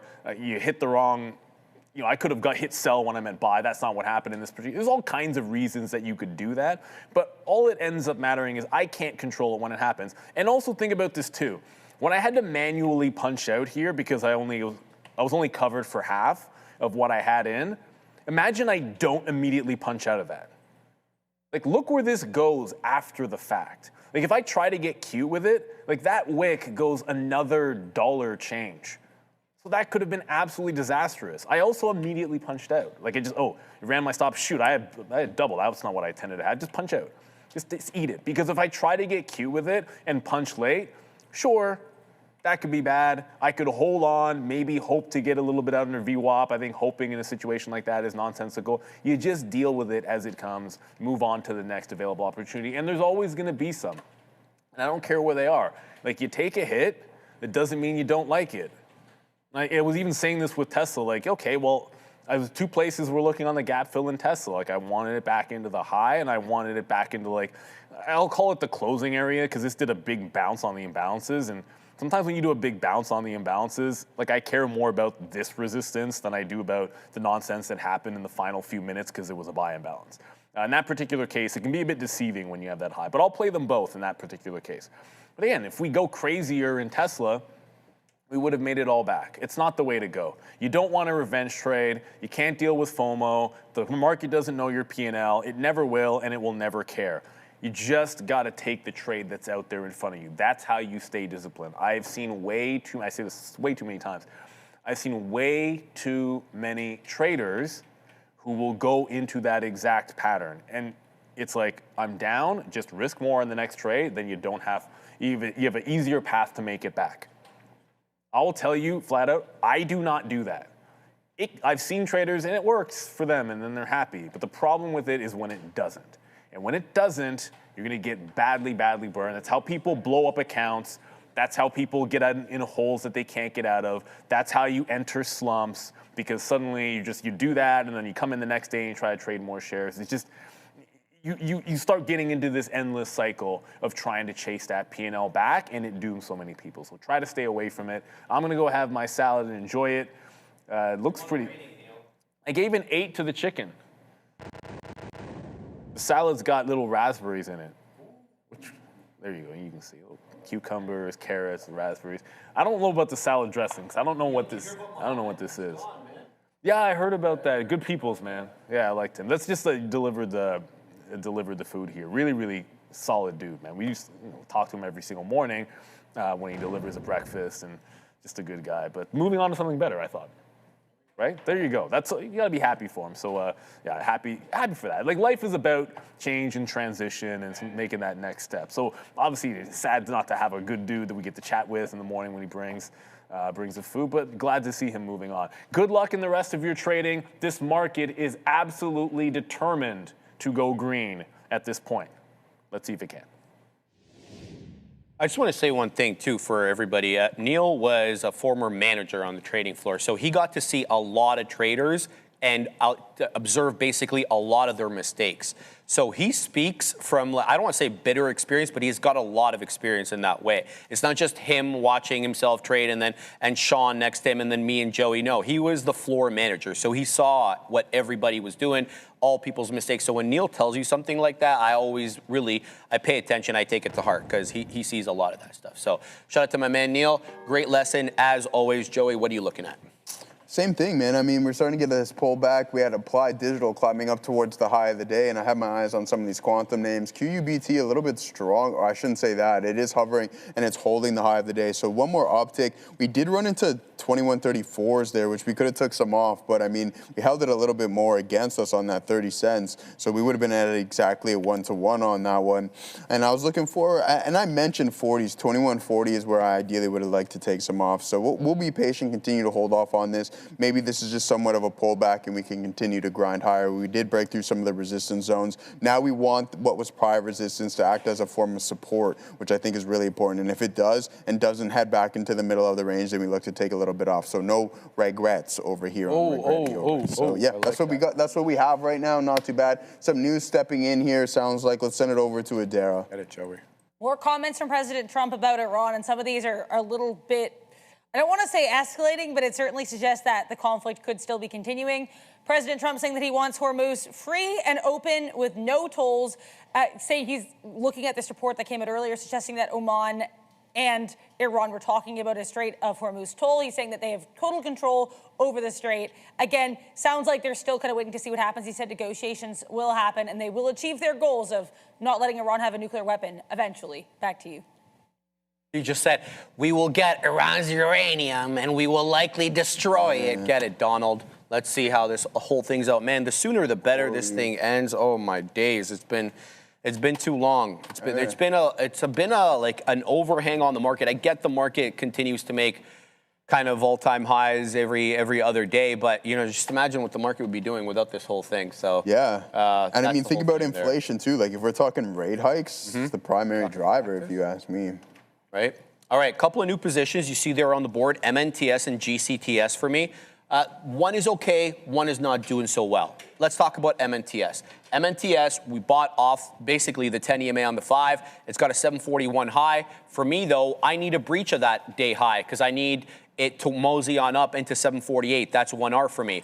GCTS, we added into this a couple of times because I did at the high. I added at the high. Now I added into technical support, which is that 340 level. Anything below the third of a dollar gets me out of the trade. So we added at 50, added at 40. It breaches a third. We're gone Zeno on this one. I'm looking for a hold of trend. But there does seem to be some sellers, as to be expected, man, at the half dollar. Okay? I also want to mention that PIII is looking pretty good. But that's looking good from, you know, a cursory view. When you have a deeper look at this, I was complaining to Joey, I'm like, this thing's got a 40 penny spread. Like, what am I supposed to do with this thing? Well, now it's not 40 pennies. 347 on the ask, 317, now 323 on the bid. So it is quite spready, but it's got a good looking pattern on its hands here. Does have a lot of resistance, as you can see, vis-a-vis the topping tail candles at 14. In fact, no candle on the 5-minute chart anyway has closed above $14. You need to be looking out as well for that $13 support because it has been holding above 13 since reclaiming it at 11:45 to 12. So that's about half an hour or so worth of support at the moment. So something to look out for there. GCTS still at the same place, but there goes MNTS into 35. I'm going to wet the beak here just to take out light amount of shares, but I'm waiting for 748. Now that is, I mean, it's real, it's reasonable. The only issue is I don't like when my 1Rs are above the high of the day because that necessitates a high of the day breach. And I don't know, I don't have the data, but to me, that's probably a lower probability trade, you know, relative to a 1R that's below the high of the day. I think that's one, you know, something that could come a little bit more, I don't know, easier, so to speak. So we'll see how this one goes. 741 is the high of the day. We got 23s on, showing 35. The spread is opening up, though, as you can see there on the level 1. Level 1 showing 24, and then 35 on the bid. But the first line of level 2 shows that there is a buyer on the BATS network at 730. You're not seeing that reflected, though, on the level 1, Joey. Good stuff. All right, guys, let's take a look at a couple of names. I know CoreWeave, VST, you've been asking real. So let's pull that up right now and see what we have on today's session. Yeah, it's looking. See, this is the thing, Vistra Corp. We talk about liquidity, and it's extremely important, right? Now, as we get into the lower time frame, you're going to see that really start to cool off, and it's spotty and spready, which it makes it more difficult to trade from an intraday perspective. Excuse me. Get the hiccups a lot here, man. I wonder what that is. But you're still down 33% off of the high. At least it's rebounding. Is there multiple trends that need to be breached? I believe so. It's a little bit tougher to draw this. I guess not. Anyways, you have multiple touches, 1, 2, 3, 4, 5 along the lines. When do you really engage? And I think it's on the backside of things. And what can we use for examples if it happens to actually even fall into that area? I mean, we talked about Netflix. We talked about the crowd strikes. I don't know what's going on with this Netflix charting. You just be patient, because eventually what you're waiting for from a technical perspective will happen, and then sure enough, boom, off to the races you go. Like, look at this big move in Netflix. I understand that it's not doing anything right now, but trendline break, you have the open up on the backside of things. It works out. Where did that happen in another name? Oh yeah, you guessed it. Something that had 7 days in a row. It was just up and to the right and new all-time highs. CrowdStrike, and then we have some other names. What is one that we're waiting for is Palantir. You want to wait for Palantir's trend to be broken in order to engage in this once again. So same thing with VST. It's no different. I understand that the business models and the fundamentals can be drastically, but if the technicals are kind of aligning and you've seen the same pattern happening again and again, try to take advantage of it. So that's what I would do with VST, is just be a little bit more patient. CoreWeave, we went over that. There's no real trend that we can use. And then obviously, I know I'm just jumping around the place as for sectors, but BMNR. What do you, has the downtrend been broken? I mean, it's tough. BMNR down to 19 bucks. I mean, bro, I'm just gonna take the loss on that, man. I don't even want to hold it anymore. I hate looking up my profile and seeing that hot that blemish. Yeah, I mean, it is what it is, man. And I talked about it. I'm going to be reducing. See, that's the thing. Like right now, we're like, hey, we don't love the assets, but what happens in a year or so? And you know what? I think there's more of a use case for Ethereum than what there is for Bitcoin, right? So MSTR, this thing is absolutely like I feel. Again, do I feel sorry for the individuals? I wouldn't say that, because I'm not gonna be like the sympathetic individual, but what drives me nuts, no, in the most respectful way possible, right? Because I don't want, we don't want to be no sorry case or whatever, they feel bad for you or anything along those lines, because it happens to all of us. But this is absolutely criminal, if you ask me. $540 all the way down to a low of $97. Like, I don't even really know what to say. Has it happened to me? Robinhood, we can classify it as that. Aurora Cannabis, it's not fair, but you don't want people feeling sorry for you, because you will bounce back, especially if you have that winning mentality. So when people say sorry for that loss, sorry for that loss, I'm like, for what? Like, I put myself in that position. Exactly. Don't be sorry. Just be like, hey man, you'll get it back in the most respectful way. Yeah, we got some AI news here. Yeah, let's go over to Adara. President Trump was just asked here why he was delaying this AI and cybersecurity related executive order signing. We heard reports earlier that it was delayed. He said that he just disagreed with certain aspects of the order. Now, it's worth noting it hasn't been canceled, the signing, as far as I've heard, just delayed. So again, saying he disagrees with aspects of it. We'll have to wait and see if there is a rescheduling of this or if there's any details. But those comments being made, back to you. Thank you very much for that. Yeah, well, you know, I was a little surprised about that we got this kind of regulation from President Trump and just generally Republicans. Yeah. I'm not taking a position either way, but generally they're more or less a fair deregulation this, free market that. I think what scared them to no end was mythos, if you believe the hype. Yeah. And the fact that all of a sudden critical infrastructure, water plants, power stations, even government computers could get slapped, right? And the thing about what I think scared the hell out of them is that all the industry experts are coming out and saying the Chinese models, LLMs, are really, really catching up now to North American models. If you believe that premise, then basically it's just a matter of time until, you know, they're hackable. Their critical systems are hackable, which is, I think, why they're doing this. Yeah, I agree. So remember what happened to NVDA with DeepSeek, right? Like they're using a fraction of the compute and they're essentially achieving the same thing. Right. Remember that. Do you want to know where I stand in this policy in regards to chip stream? Yes. I think, and this is my opinion, if I'm the United States, you send the Vera Rubins, you send the GBs to China.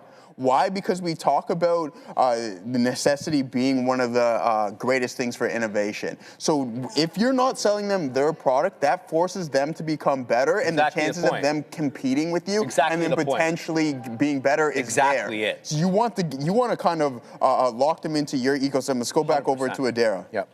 I agree with that. More comments are coming through here from Feds Barkin, who just started speaking, not someone who I saw on the schedule earlier, but he is making some comments right now saying that the current policy is in a good place to respond to ongoing shocks, and that whether or not the Fed would need to hike will depend on how businesses and consumers react to the developing conditions. He said that consumers aren't happy, but spending is continuing. Businesses are so far managing to improve productivity without layoffs, which I found to be an interesting comment given the uptick in layoff announcements as of late. But either way, guys, Barkin is talking. He says that long-term inflation expectations appear to remain contained for now. Back to you.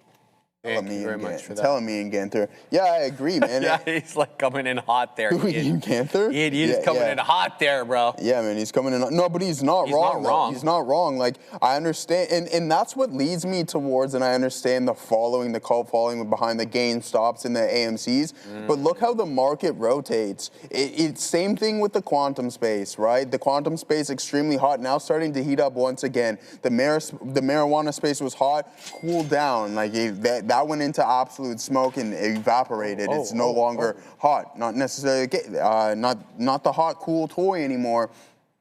So essentially what I'm getting at is just you have to be nimble and you have to be ready to kind of rotate with the market and not get too fixated on one specific idea, because the market doesn't feel any type of way. It'll throw it away and it'll rotate cash into something that they like a little bit more. You ready for the hot take? Yeah, let's go. You ready for it? Are you sure? I hope so. Google overtakes NVIDIA by the end of the year in market cap. I don't think that's a hot take. Because you and I both stand in the exact same boat. What I'm reading about some of the stuff that they got going on there, it's crazy. They got it right pretty quickly. Dude. Pretty quick. They screwed up big, let's be honest about it, but they had the data that nobody else had. I'm using Gemini exclusively now. I was using Gemini and Grok for like very, very recent developments, whether it's news stories or breaking news, because they always have the best pool of data, because they've got search engines and or X, right? Because Grok uses X. There's just, it's way better than Anthropic, whether you're talking whatever model, in terms of breaking news. Like part of the thing about using AI is, at least for the moment in this early stages of AI, is to know which models are really good at what, and to use those models for those specific tasks, right? Like if I want a level-headed opinion, I go to Claude. It's very level-headed. It shows you left. It shows you right. If I want some extreme views and a blunt opinion, sorry, Claude. I meant Claude. Did I say Grok? No, you say Claude. Claude, yeah. If I want an extreme view, I go to Grok. Okay. It's very direct, rude almost in a sense. That's all right. Calls you out when you're wrong. Yeah. Right. So that's. I mean, listen. I use to create my algorithms. I like using ChatGPT. I tried implementing some stuff into Gemini. It didn't spit out what I was wanting to, so I got more comfortable with GPT. But as for Gemini, you have Omni. You have all of these visual tools that they're coming out with. That's why and I mentioned this before too, Sharif. Yeah. They're in the corner of every single aspect of this AI build out in this absolute infrastructure and industrial change. They're in every single corner. You can't find one without any crumble of Google being there. And it's not even a crumble, it's a whole piece. They're either the best or they're competing with the best. And I stand by that for the foreseeable future, whether it be cloud, right? Cloud, wow, okay, yeah. We're talking about the cybercab, cool. Well, we have more autonomous miles, even though there's more FSD miles than what Tesla's got going on, but there's more autonomous miles there. And then you want to talk about the quantum space, Willow, it's going to be up there. And I'm missing so many other things in the advertisement business, right? So, I mean, they're literally in every aspect of this build out, and that's why you have to go with the best in class. I don't disagree with any of that. Thank you, Mopar for life. 199 super chat. He's coming in hot in the chat with China buying NVIDIA. Does Google do it?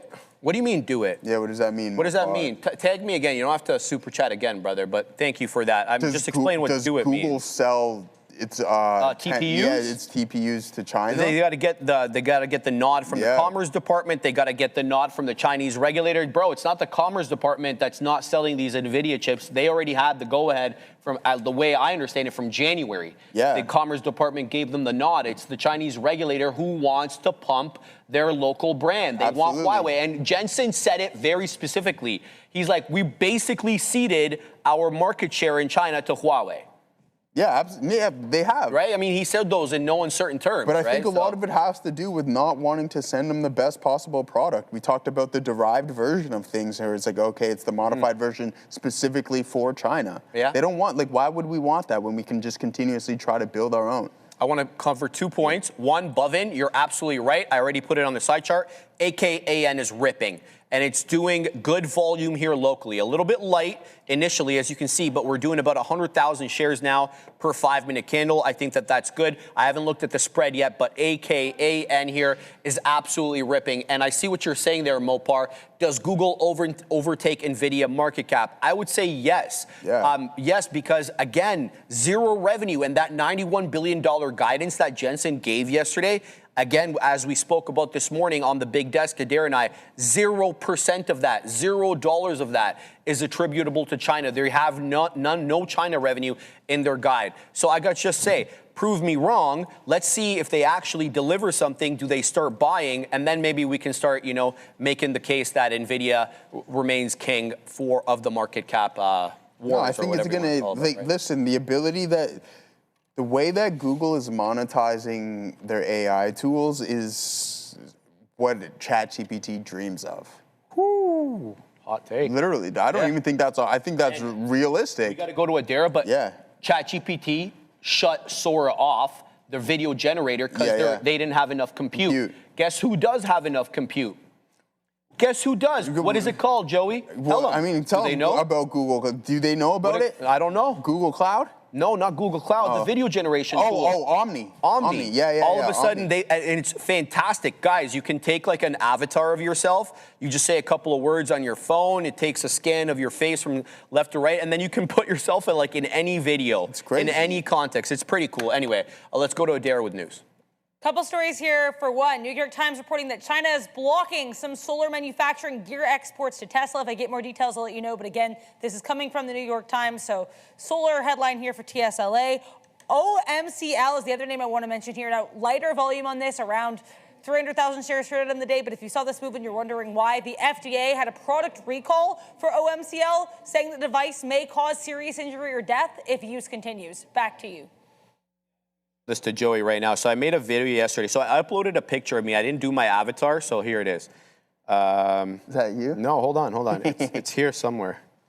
Maybe I took it off. Oh, you took it off? Yeah. I might have. I'll be able to find it in a minute. We can do it live, too. Yeah, we can actually do it live, because you can just upload your picture. Yeah. Ram, have you tried this yet? Okay, I'll send it to you, but I don't know where it went. But I made it yesterday, and Ram, I didn't even use the avatar. I just uploaded a selfie, and it was able to, actually pretty good, make a video of me. I'm like, put me in an interstellar situation where we're landing on a planet. It did the entire thing. I mean, it really did. So did it actually? How cool was it? It was pretty cool. Yeah? I mean, there was three people in the starship, and they all looked like me. Oh, that's all right, because I didn't give it enough instructions, right? Yeah, but that's all right, man. It was actually pretty good. It's the Gemini app, Roger Noonan. It's actually within the Gemini app itself. I think it's called Omni or something like that, but Assassino, can we do that one? It's not showing, sorry, okay. It's not gonna show, yeah, it's fine. So in the Gemini app, just click the side, and then it says videos. And if you have it there, you should be able to do it, yeah. Ready to try it.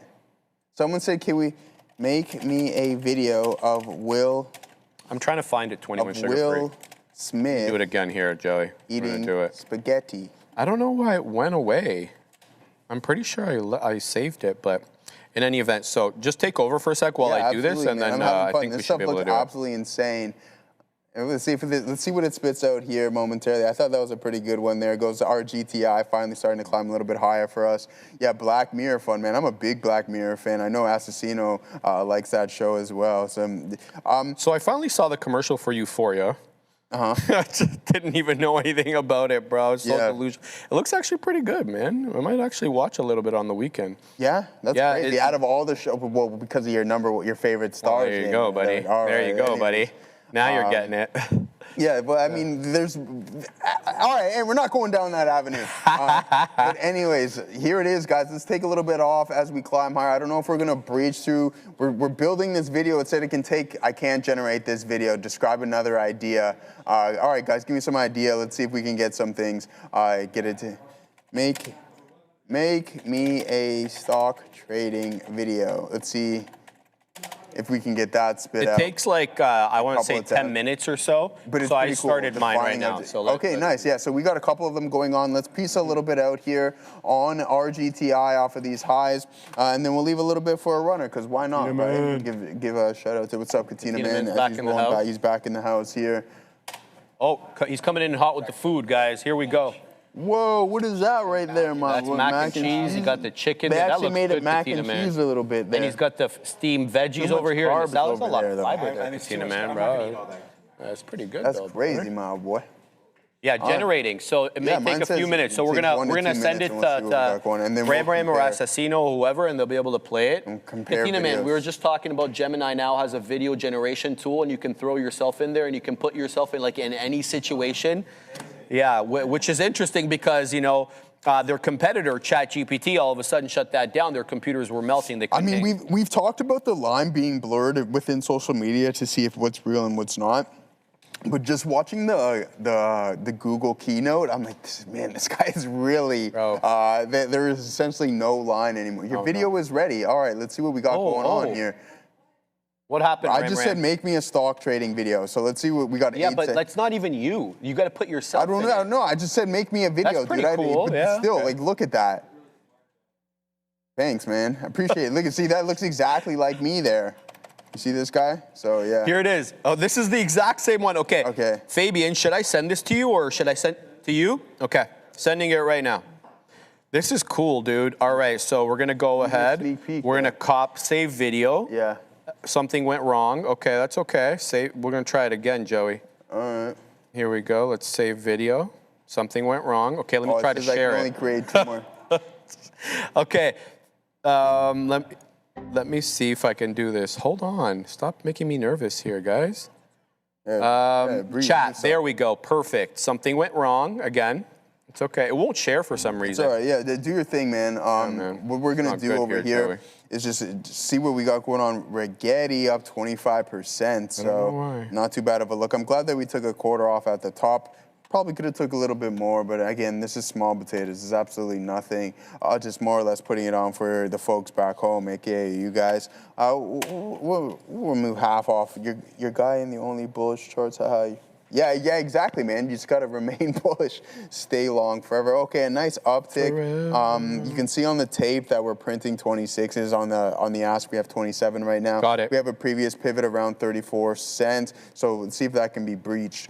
Now, Shreve sending his video. Yeah. We checked our AI generation video. It said I can only make 2 more videos today, so I don't want to use up all the tokens. Are you using premium? Are you using our Works? You're using Works. Yeah. Okay. Yeah. Cool. All right, I sent it to you, Fabian. Let me know when you get it. So I might only have 1 more video after Shreve just made that one. But the compute power, this is what the race is all about, is just token generation at this point. They don't have enough compute in order to Well, that's exactly it. Right? And now Google's got their TPUs all in-house built, lower margin, obviously, that they have to pay on that. Token.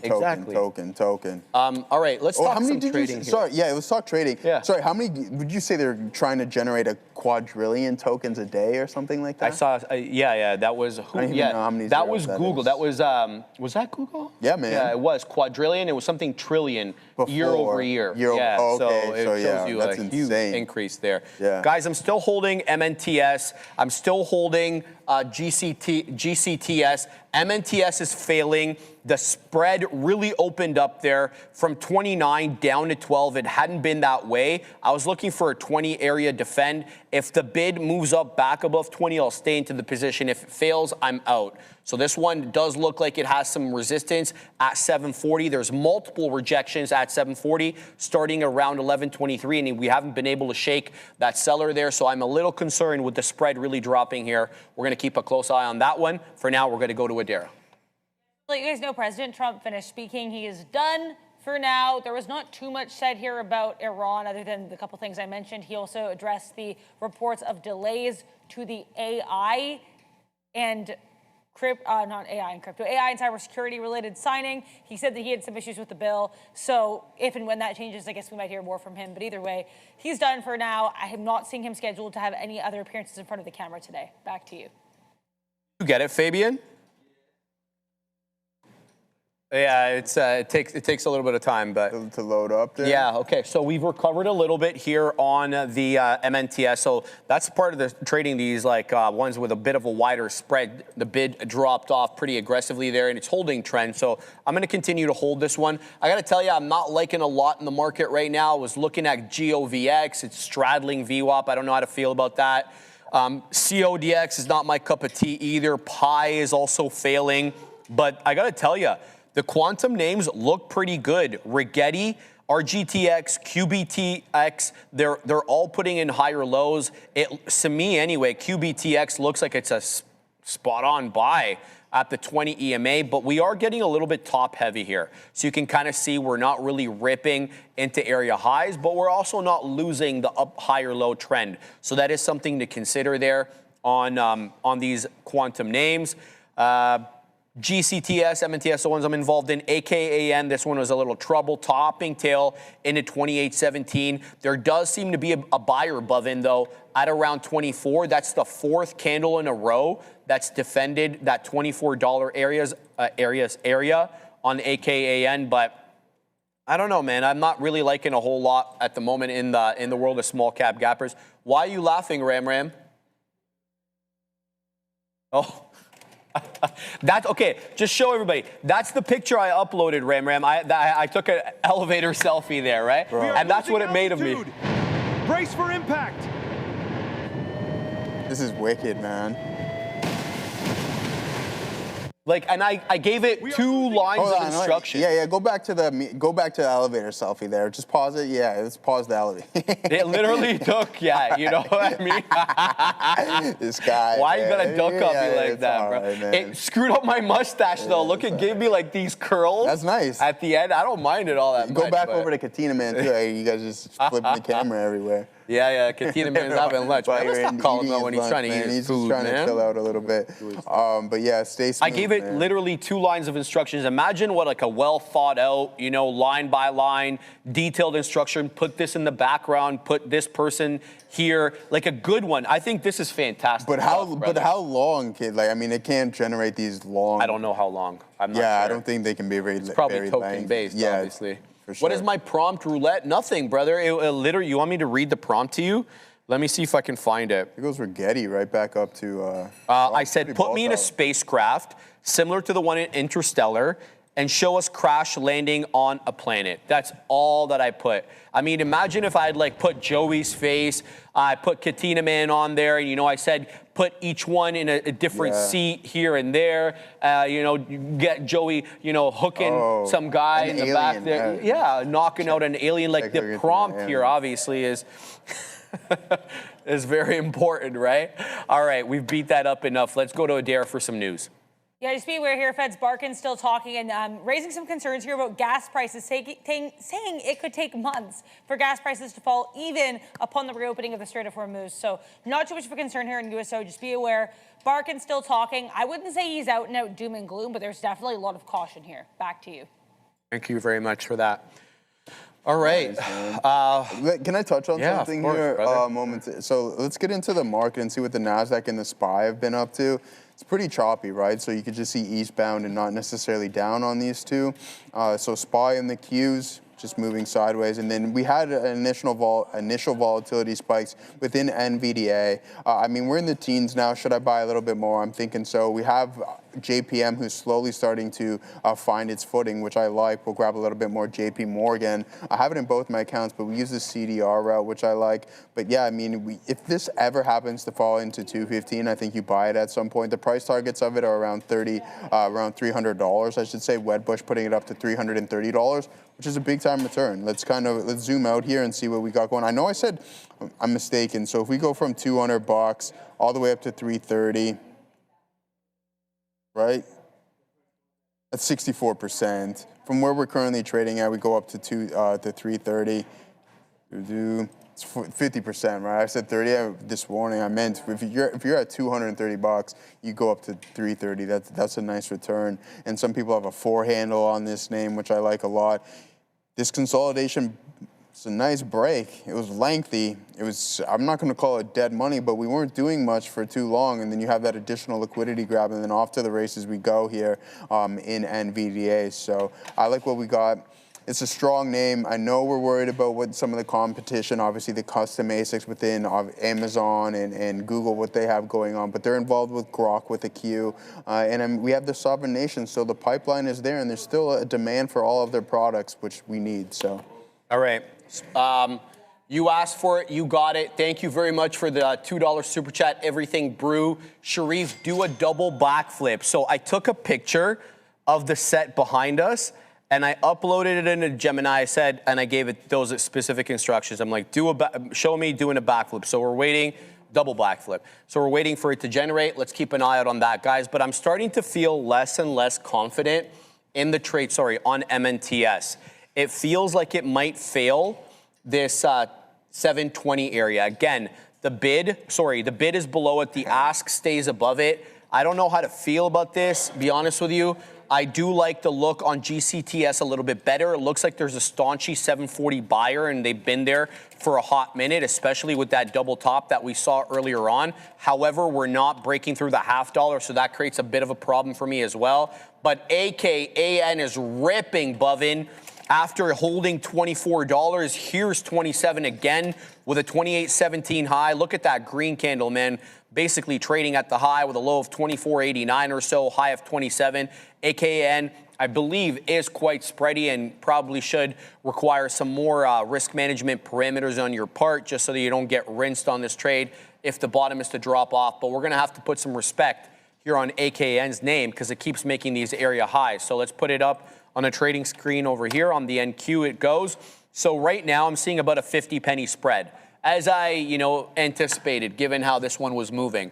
So we're going to keep a close eye on AKN. Let's see if we can do something on that. Commodity King was telling me Spencer Pratt, who's running for LA Mayor against, shout out Spenny Pratt, man. Yeah, he's using them in the race for LA Mayor. Pretty unreal. He is Batman. No way. Is he actually doing that? That's hilarious. I'd have to pull some of those up. But I've seen him on TMZ and stuff. Looks like he's defending some allegations that he was lying about living in the Beverly Hills Hotel because he had like that trailer on the property where his house burned. And he's trying to, call out the current LA mayor for this, that, and the other. I'm not going to get involved in any of that, man. Yeah, Ben. Yeah, man. There you Look go. at the screen. Did you do that right now? You did that on Gemini? Nice. Bro, Katina Man did it on Gemini. Oh, you put I it love with your hat on there now. There you go, baby. Yeah, okay, all right, there you go. You got the hat on I can't now. generate that video. Why not, you little punk? 450K profit, my guy? All right, I say. I see what you're doing. But chill on the token usage over here, guys. We got to save some for some of the options I do. No, I'm obviously playing around. But other than that, guys, we talked about the overall market. We're having fun. Go check out some Gemini. Use up those tokens because Google needs them. Image references? Let's head over to our watch list and go through a couple of the names. Okay, it's generating. Netflix isn't doing too much here. I mean, it's up today, which isn't bad considering it's usually down, up to $89 with a low of $87.40. And then we had JPM starting to find its footing. Let's pull up this chart. Do we grab a little bit more on this recovery? I think so. Say yes to that dress there. Let's pull up to JPM. Here, what's that? Oh man, it was up to 303 and then starting to come back in. That's all right. We grabbed some from a daily. It's not too bad. We're holding this consolidation low at 296. We couldn't break and hold through this resistance zone just yet, but here's the downtrend. So, okay, as we do our TA, is there going to be a time for us to engage in JPM? I believe so. If we sit on top of 307, I think the narrative is going to change within this name, and we continue to climb higher and hit that ATH in JPM. It's only a matter. I don't think it's a matter of if. It's just when with JPM. All right, is it me or is there just a little gambler mentality to trade? I've been told I'm nuts for how I trade. I started 60K last April. I'm at 138K right now. A good start or lucky. I started at all-time lows. You want to answer that? I can only speak for myself. I'm a much better swing trader, investor than I am a day trader. That's just as simple as it is for me. I need time to think. I need time to digest. Everybody's a little bit different. I think you've got that aggressive nature. It's like the Katina man, the Neil, you know, they're pretty aggressive intraday traders. And, you know, some people have that, you know, composition. I think everybody's a little bit different. I wouldn't want to peg it as a one-size-fits-all approach, you know, that you need to have that gambling mentality. I don't know. I personally don't see that in myself. If I see a level that's breached, I'm out. I think the gambling mentality is just kind of throw caution into the wind. That's not really what I'm doing, to be honest with you, right? You know, if we're going to stop out of position, sometimes we'll take bigger hits, and that's just the way it goes. So how do you feel about that, Joey? You know what? It's a little bit tough for me, man, because I think I fall somewhere in the middle of that one. Yeah, it's really tough. I don't think it's a straightforward answer, and I don't want to get too deep. Yeah, I don't want to get too deep into it. But thank you very much for the super chat. I mean, congratulations to you. I'm not going to say you're lucky. A good start. Good start is definitely the answer. Some people, I think, when they first get involved in the market, they're less fearless, maybe I should say, and then that's how you have the ability to put on essentially over 100% return. Just keep doing what you're doing, man. Regardless if some people call it gambling or not, whatever you're doing seems to be. Yeah, exactly. And whatever you're doing seems to be working. So. And that's some of the reputation. Like just speaking to my friends and you know people who will just tell you exactly what they think without sugarcoating. They're like, you know, it gets a bad rap for exactly that reason. They look at it more as, you know, you're throwing caution. That's what all my uncles and they don't understand there's technical analysis that, you know, if I'm wrong, I'm out here. Here's how much I'm risking. Here's how much I'm looking to make. It's a calculation at the end of the day. Yeah, it's calculation. Right? You're going to get wrong, obviously, sometimes. Like why? Because if we talk about probability, and probability is correlated with some form of casino gambling, sure, you can call it what it is. You're risking some, but that's exactly what my uncle said. You see, it's just this is the term I'm looking for. It's just beautified gambling, essentially, or something. Said that, Well, something along those lines. I forget exactly what it was, but yeah, it is what it is, man. Allow people to have their opinions on it, but just keep doing what you're doing. It seems to be working. If you have the ability to flip that switch. I want to pull up another couple of names here before we send it back to Sharif. Okay. We're all out of RGTI, as you guys can see there.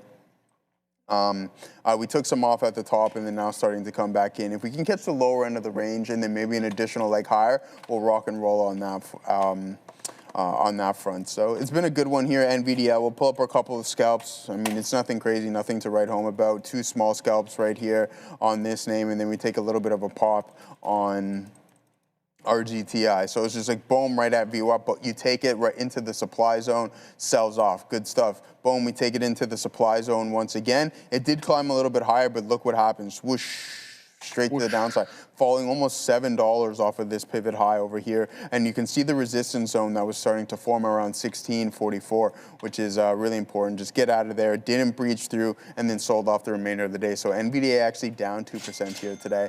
Let's see, we got 37 contracts on call NVDA now, 8,400. Should I keep my faith on this? Expires today or cash out? Take the loss. Yeah, the wolf. So listen, that's why I was talking about it. I would, those contracts aren't going to recover. If you told me a little bit more of when you bought them would be extremely important. So I told you I bought a couple of contracts on the Tuesday leading into the earnings report, and they lost 70% of their value, right? And it was identical to where we were trading at. It's why? Because the implied volatility is priced into the contracts, and then it slowly just fades away. Not slowly, it rapidly fades away in this case, considering we didn't exceed that expected move. The chances, I don't even know, you didn't give me very much detail on the strike price or anything along those lines. You have 37 contracts. The strike price at this point is almost irrelevant because you've lost $8,400 and the chances of them recovering. This expires today. Yeah, you can just take it for what it is, man, and get out of the position. That's all I can say, because it's not going to climb back. Sorry, just give me a sec. I just got into this position. I just have to throw up my stops and stuff like sticks, just let me know, man. It is what it is. I bought the contracts I told you guys for $50, right? And I sold them for $15. So that's 70%, just like that. It could have went in the opposite direction, $2.99 cost. Give me some more. You don't have to continuously, excuse me, super chat. You could just tell us essentially what strike price you bought them. You bought them for $3 a pop. They've lost the majority of their value, break even 227. Man, that's a little bit of a stretch. Not only are you going to be breaching the all-time high, you're going to be looking to surpass some supply zones within that $225 mark. So 227 is your break even. That's up here. And time's ticking. You have 3 hours left in the day. Could anything happen? Absolutely. You get a couple of volatility spikes, and then sure enough, you're breaching that level, and you can fall into that break-even area. But what we're doing is we're just kind of wishing for that to happen. And I typically tell you guys, my grandpa's old saying is wish in one hand and do something in the other and see what fills first. The chances are the opposite is going to happen. So you don't want to be just sitting on hopium, because that's not good. Donald Trump tweets something that can obviously change the narrative, but from what we've seen from a technical and fundamental standpoint right now, the street isn't going to move NVDA up to $227 at the moment. I love it, Katina, man. I forgot about my video. I got so focused. Oh, there it is. Oh, no way. This is cool, man.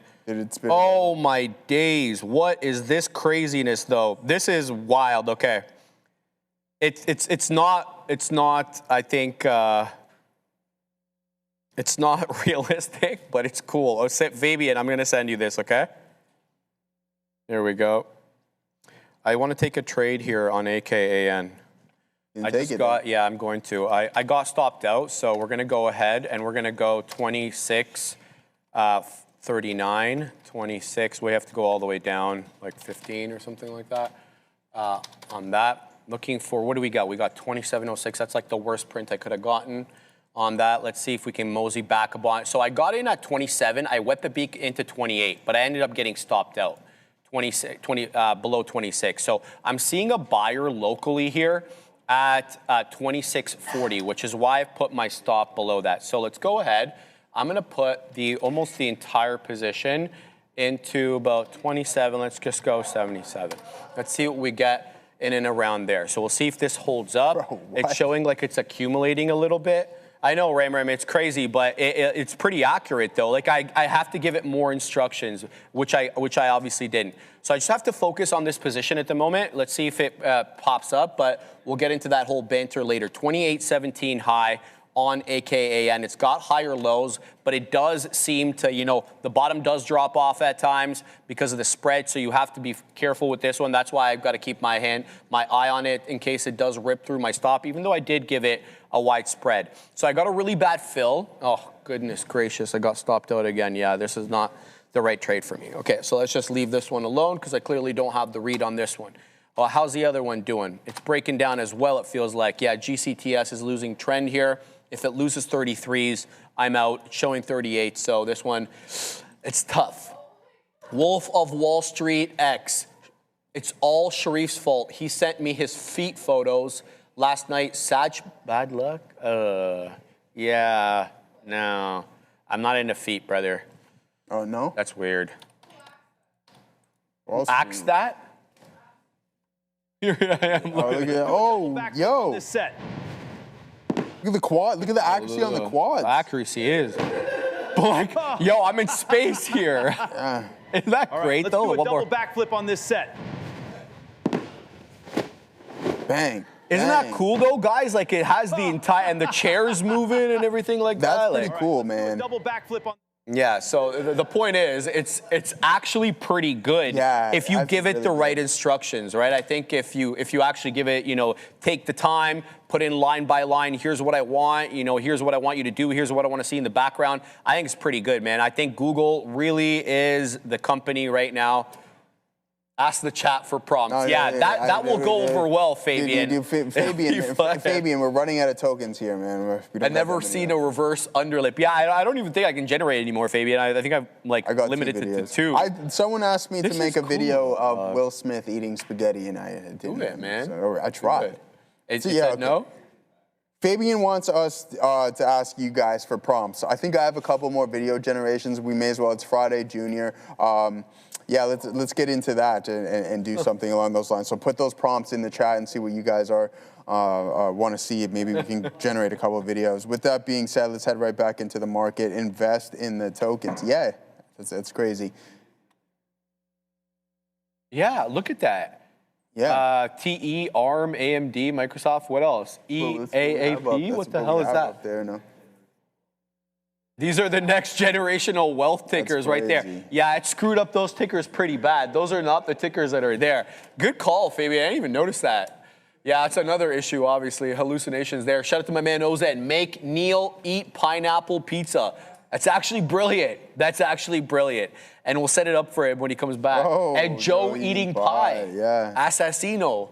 That is brilliant as well. Maybe we can get Ram to generate those videos for us there. Shout out to Wolf of Wall Street X. After talking about my feet, he just gifted 5 memberships there. And he's down 8,400. Who? Wolf of Wall Street? Yeah. He's feeling like a very generous, man. Very generous. That's big, man. Shout out to BZ8, Big Tonka 1, Dev Biz Was, 95.93. You got one. Notorious Dinkelberg and Ella VX9. All of you guys got one. Shout out to you guys and thank you very much. Anti-pie, man. What happened? No, just he asked me if I'm anti-pie. No, it's just something that yeah, what is I'm not wrong with that, anti-pie. Joey? I don't know. Did something happen when you were young? Remember I told you when I was younger, just sugar and like sweets and candy were just never my thing. Makes sense. Right? Yeah. Yeah, appreciate you, Codenam. There goes NVDA off of the lows, guys. A nice bounce. I was looking at this consolidative base. Wall Street Wolf. Anything can happen in this next couple of hours, guys. So be patient. You want to get in at the lower end of the range. I talk about that almost every day. I'm looking at some other names. Let's pull back here and see what Tesla's been up to on the session. I haven't really looked at it. We'll head over through to the mega cap. Boom, clean flush to the downside, and it's been a steady channel up here, forming those consistent higher lows, which is positive. We'll head over to AAPL. That was at all-time highs not too long ago. Google, how have you been performing here today? 390. Is that all-time highs? No, not quite. I'm looking for anything south of this support level if we're fortunate enough to get that. And then Broadcom and Meta back down to $600. But we do have a supply zone right there on the options chain that we were actually talking about this morning. So seems that we're holding up pretty well right now. Now, as for Netflix, we went over Qualcomm. This name broke out. Gives back a little bit of the move, but holding steady, which isn't bad. And then Dell has been in Donald Trump's agenda as of late, Sharif. And then sure enough, there it is, 106% to the top side off of the February lows. That's how easy it is, just like that. There it goes, Wolf of Wall Street. That's ridiculous. Katina Man's long NVIDIA at 218. There it is, a pop up there. Now we have a big time super chat. Big. Wolf of Wall Street. Bang. This is a Lucky Charm super chat for my NVIDIA. Buy NVIDIA chat. Ooh, I don't think, well, you know, we can't give any financial advice, right? But, you know, NVIDIA is not one of those names where I think there is a whole lot of disagreement that it's a good company. It's not like these small cap gappers. I'm telling you to buy small cap. No, but I don't think this bad boy is going to stay down for too long. Katina Man, you said you're long from 220? 218. 218. All right. Congratulations. Let's go. NVDA. Keep rocking and rolling as you get. Money this guy's dropping, bro. Yeah, man. And some more. What's going on? Dude, are you okay? Hold on. Let's get this straight because you said he's down 8,400. Now he's gift. Yeah. No. Katina, those aren't going to recover that quick. Even though it did pop, they expired today or tomorrow. He was saying it's impossible for those obviously contracts he's to do a very so. wealthy individual. Yeah, it seems to be good if you're and if you're down that much. Yeah, very much. Thank you for. I mean, he is the Wolf of Wall Street. So what are we talking about? What's buddy's actual name again? I forgot. Jordan Belfort. Jordan Belfort. So maybe it's him itself. I've never actually watched the movie. Jordan, you never watched it? Everybody talks about it. Obviously, I mean, I'm very well aware of it. But I actually haven't watched the movie. Okay, it's very good if you ever have time to do that. So congratulations to everyone who just received them. Sharif typically goes through who's going to and sorry, whatnot. Thank you, Joey, for reminding me.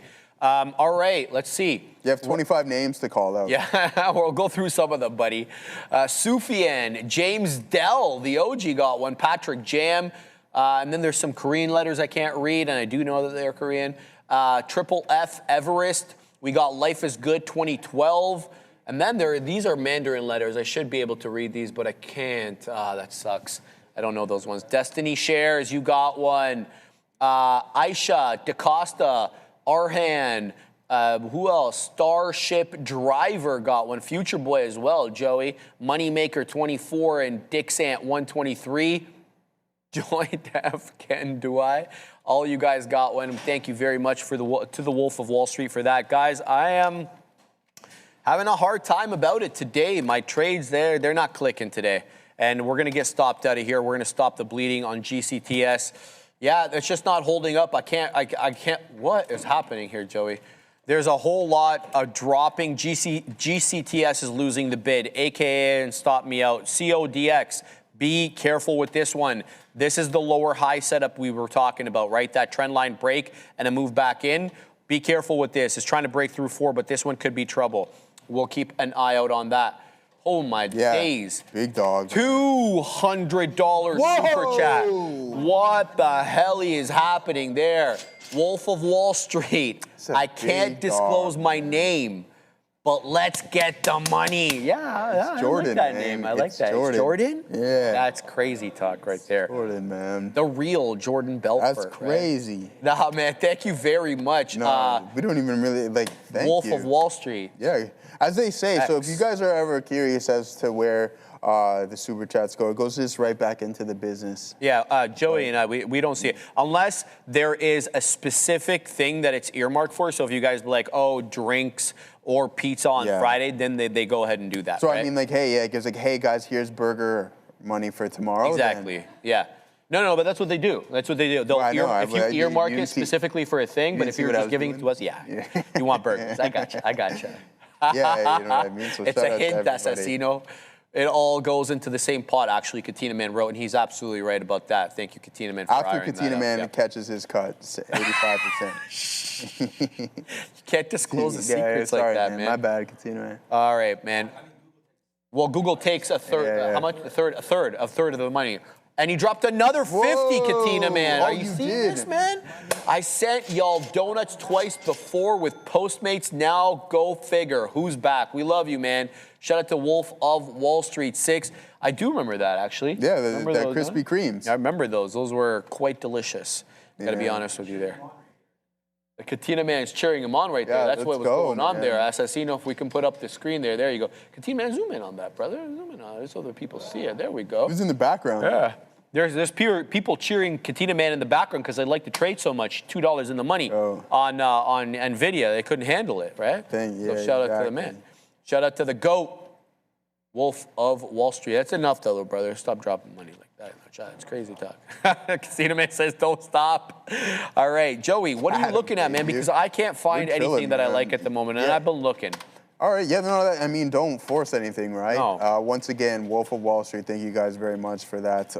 Let's head over to Coinbase and see. I don't even think we've looked at any crypto names here today, as Coinbase is doing absolutely jack squat. Let's head over to IBIT and see what we got going on over there. Still holding up.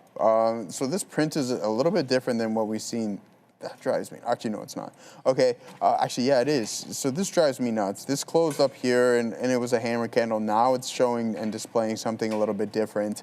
But we do enter that gap this morning, 44.22, starting to come back in a little bit. But you want to see us hold up after this pullback. I believe this is a healthy pullback with the trend that we've had going on right now. And we want to find some form of a continuation. All right? If we don't get it, then there might be some more downside. I mean, I understand that this grind higher has been a little bit more lengthy than what we've been experiencing right here, but it's still giving me the vibes. The trend line has been broken. It was the exact same thing we're talking about with Palantir, the CrowdStrike. Whoa. Another super chat from Jeep Cheeks? Oh, man. It's great. Yeah, it's great. Yeah, it's crazy, man. I appreciate you for that one. Joey for his weekly knee pain cream. Yeah, but I don't even know what that hot and cold stuff is. I personally never use it, but I appreciate that. And shout out to wherever I know where you are, actually. You mentioned it not too long. I won't disclose it. That is crazy work, but it is what it is. And thank you for the kind thoughts and worrying about what we got going on with the knee. Everyone who's showing out today via the super chats, crazy stuff. And I hope everyone's having a fantastic day. So yeah, let's get prepared to rock and roll. Final day of the week going to be tomorrow, and best believe we're going to be here, and you better be here or be square, as they typically say. Let's send it off to Adara. Yeah, be here, guys. Don't miss it. We're here, so come join us. And thank you for the super chats. And also, here's Sentinel-1. S is the ticker. They report next Thursday after the bell, so in about a week. And ahead of that, they're announcing via their blog a partnership with Claude, or either Claude's announcing it in their blog. Either way, someone on their blog is announcing a Claude and Sentinel-1 partnership specifically focused on building AI-powered defensive cybersecurity offerings. So cybersecurity tie-up with S and Claude. Back to you. Casey on fire. She's like, hold on, hold the glass of wine here.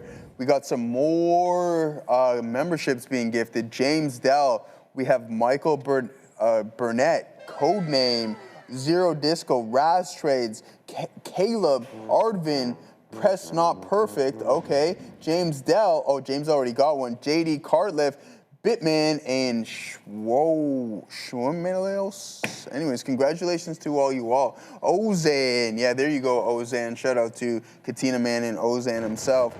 Ozan is not rich yet, guys, so don't worry about what he's doing, obviously being sarcastic. But yeah, man, fantastic stuff. Thank you everyone who's been participating and those who have gifted via Super Chat or even gifting memberships. That's big time if you ask me. What is the next trade? You tell me, Trade Sniper. You're the Trade Sniper. I'm looking for one. We're off of the lows here on NVDA, so I don't think the risk to reward is the exact same. You have to risk $1.50. I believe that's where you're proven wrong, or even if it comes back into the middle of this range. So we got to be patient, wait for some more opportunities to fall into our lap. Tess, am I a member yet? No, not yet, Tony, unfortunately. SNDK is the one.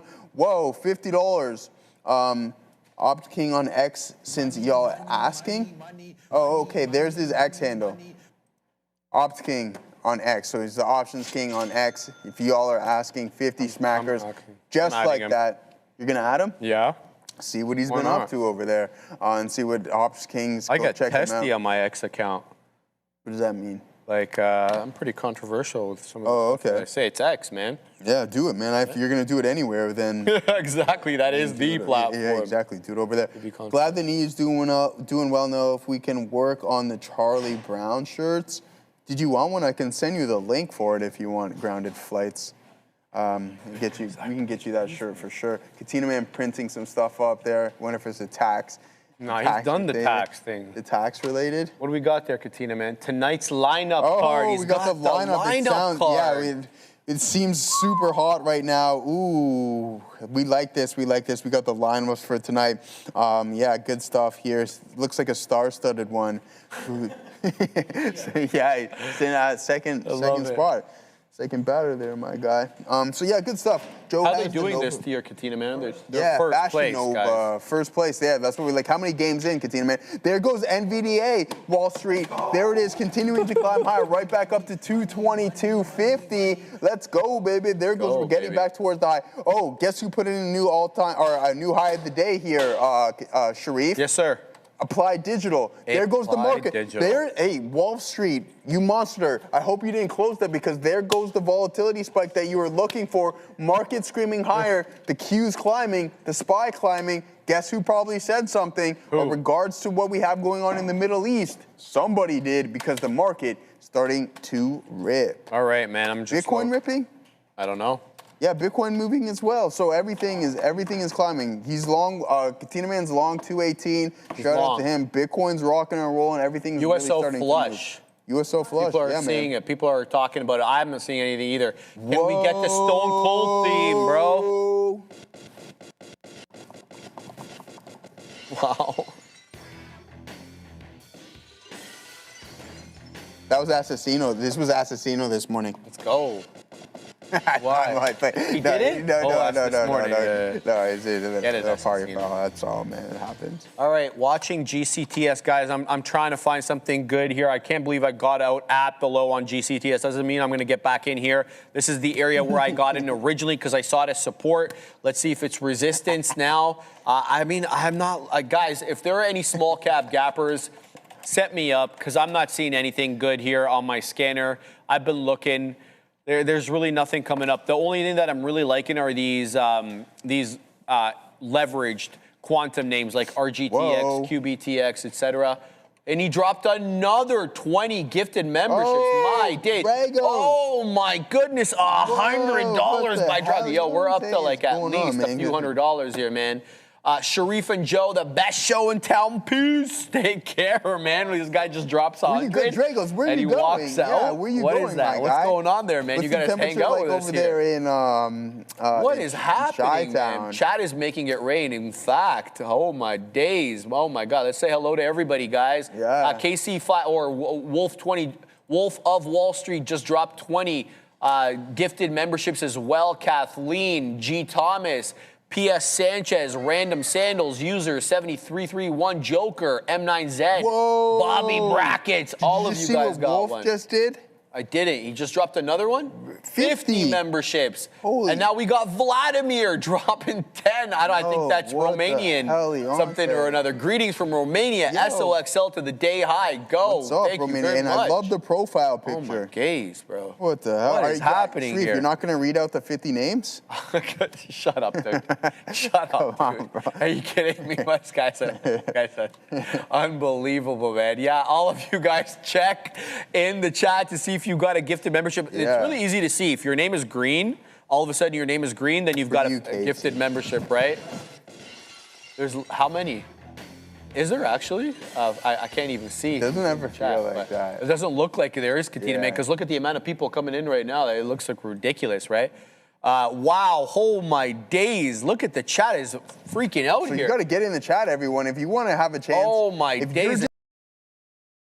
Well, hit the like and subscribe if we're going that far. Whoa, whoa. What happened? Whoa, another $100 super They're chat. flowing in right now. Okay, we need to count these up, man. Yeah, count them up. I don't think we've gotten so much since that day that your position got stopped out. Sorry to remind you about that. I mean, but we got like $1,500 that day. Yeah. S14 Johnny. More. Dropping another $100. What's up, S. Johnny, man? Oh, thanks, my guys. days. Best freaking show ever. Lunch on Johnny. There's the burger funds right there. There's the burger funds. We want our food, man. Funds. He earmarked that. He earmarked that. So we're gonna get food tomorrow. Yeah, Katina. What are we getting?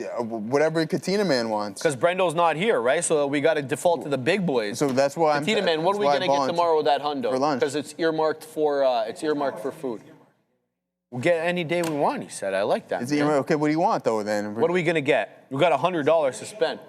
Yeah, what do you want? Oh, do we go the chicken wing route? Do we put it to the viewers to see what they think we should eat? Yeah, of chicken course. Wings? Why wouldn't we do that? Should we do that? Let's do that poll. Can we do a poll? Yeah, you do. You got the poll. I got the poll. Okay, let's do the poll right now. What should we throw on there for options? Okay, I'm going to go chicken wings. Okay, you got chicken wings on there, yeah. All right, then we got to go pineapple pizza because Neil's going to want some of that. Neil wants at least half. He doesn't like that comment at all. So let's go pizza. Okay. Right? Or it don't have to be pineapple pizza. Okay, let's do it live here. All right, let's do it live. So we'll go chicken wings, we'll go pizza. What do you boys what else should we put on there? Chicken wings, pizza, what else? Burgers, Adara? I'll do, like new suggestions? That We're going to put on the poll. So what's there so far? Chicken wings? Burgers, chicken wings, and pizza. Fish and chips, just for diversity. Just put it on there. All right, just put it on. Fish and chips. We'll all put it on right, there. there we go. We're going to throw on fish and chips. All right, man. They might win Assassino. They're going to vote for fish and chips. Yes. I know it. It's going to be so if bad. You guys do fish and chips. I actually don't mind fish and chips. I'm not going to lie to you, bro. All right, that's fair. Hit it, Joey. Are these the four? You see the options. One, maximize 2, that, 3, bro. 4. So I'll maximize it. Let's see what we got. Hold on. Don't vote yet. Now you can start voting, guys. You guys voted too early. So tell them now. Of course. Obviously, these guys are going to do the fish and chips. Adara. Adara screwed us. Adara screwed us, bro. Oh, my God. That's crazy. All There right. goes the whole market. Views are gone. My God. NVDA is back up to 221. New high of the day on the NASDAQ. New high of the day hate everybody. on SPY. And the chat absolutely destroying us with 70 votes right here on the fish and chips. I hate this. All right. Adara. And I haven't even voted yet, so go fish and chips. Let's talk here about this move in the market. USO dropping here, market popping. Believe it or not, I only just saw this headline come through, though obviously market's been reacting to it for a couple of minutes here. Al Arabiya TV reporting that a U.S. Iran draft agreement has been reached via Pakistan mediation, and it's expected to be announced within the next few hours. Again, I am not seeing too much to support this other than this headline, so be aware. Unclear how legitimate this is, but Either way, seeing reports that Al Arabiya TV is saying that there is a draft agreement between the U.S. and Iran that they're expecting to be reached via Pakistan and mediation. We're expecting this to occur here, or announcement to occur within the next few hours. Thank you very much. Let's put that up there. Hit F11, man. And zoom in on that bad boy so we can show it very clearly, man. There we go. Oh, it's not even close, man. That's crazy. It is not even close. Pizza has 9 votes. Wings has 9. Burgers got that 14. Burgers got 14. I respect that. 118 votes. 19 for fish and chips. So it looks like we're going to have fish and chips tomorrow. All right, guys, we'll do it live. I mean, I don't mind fish and chips. It's a good old, jolly old England food there. I had it when we were there. It was nice. Great, nice. Man. All right, guys. Thank you very much for the super chats, man. It's been a lit day, not trading wise anyway for me, but you know we'll stay with a positive attitude. Let's see what we got here. I didn't even vote yet either. I just voted for because I was like, okay, I'm just gonna ride with the trend here. I'm a trend trader, right? After all, so $4 flat top break coming in here on CODX. Whether this breaks or not, we'll have to wait and see. It is being kind of built up with these higher lows. I'm going to give this one the old college try. We'll see if we can get a win under our belt today. It's been a tough trading day for me. We were red on Monday and then positive yesterday and the day before. But today we will obviously be red. We're going to keep an eye here on CODX, see if we can maybe ride this flat top breakthrough for, oh my days, oh my days. Another $100 super chat there, Joey. Dang, more from cash Dragos food, again. Man. Shout out to Jim Jones. Ballin', more cash for the food fund. Dragos is dropping bear money, and Adara is going to drop bear breaking news. Wolf.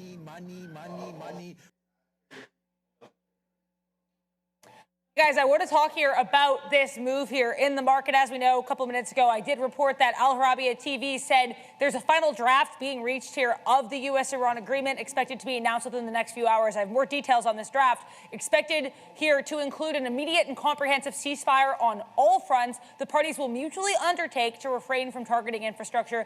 Freedom of navigation in the Persian Gulf and Strait of Hormuz will be guaranteed under a joint monitoring mechanism, so not one party or the other party, both countries working together here. Sanctions will be gradually lifted in exchange for Iran complying with the deal terms. And last but not least, negotiations and outstanding issues shall begin within the next 7 days. So lots of things here, pretty comprehensive look.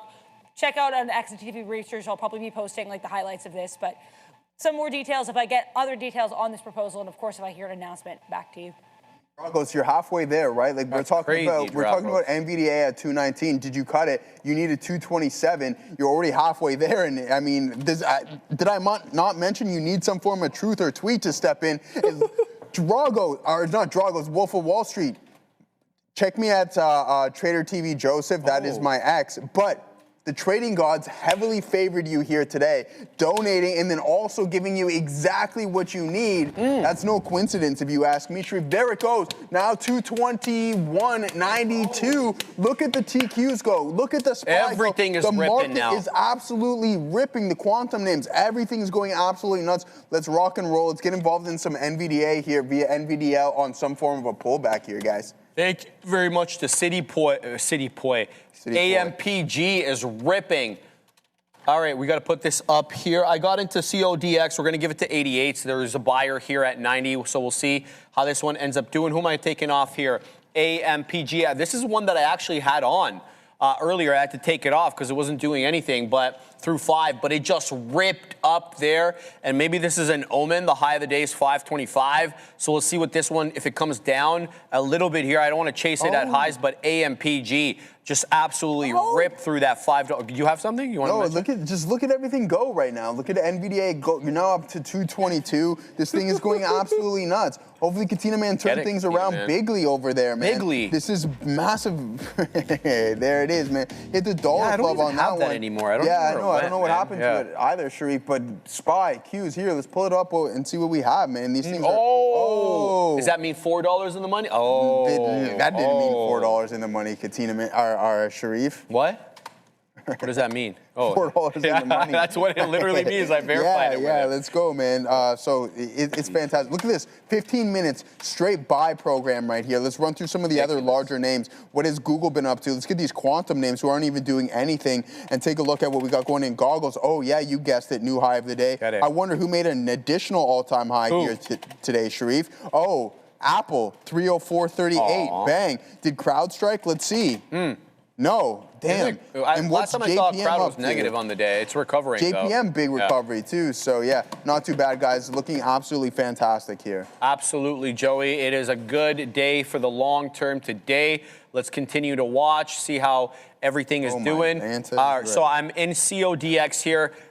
Look, I'm going to give myself a try here. There's so much resistance at $4. I want to see if the buyers want to step in to take them out. I'm going to stop out below 90, so we'll risk 11 pennies on this one. We'll see how this one goes. I've also loaded AMPG up, and after that monster price spike up from essentially a $5 flat top break into $5.25, here it comes down again. I'm going to be a buyer likely at around 5 to 5.05 on this one. If it was such a staunchy area of resistance, I'm going to look for it to be support. The only really question is, does it make it all the way down there? Or do the buyers start buying, 5.10, 5.15? So we're going to have to watch this one pretty closely. AMPG, $5.25 high. It had a lot of resistance, as you can see here on the lower chart and the top chart for that matter, at 5. Let's look for support to be resistance. And there goes CODX right down into 390. It looks like it's going to stop me out here. If it's going to break through 388, let's see if it recovers.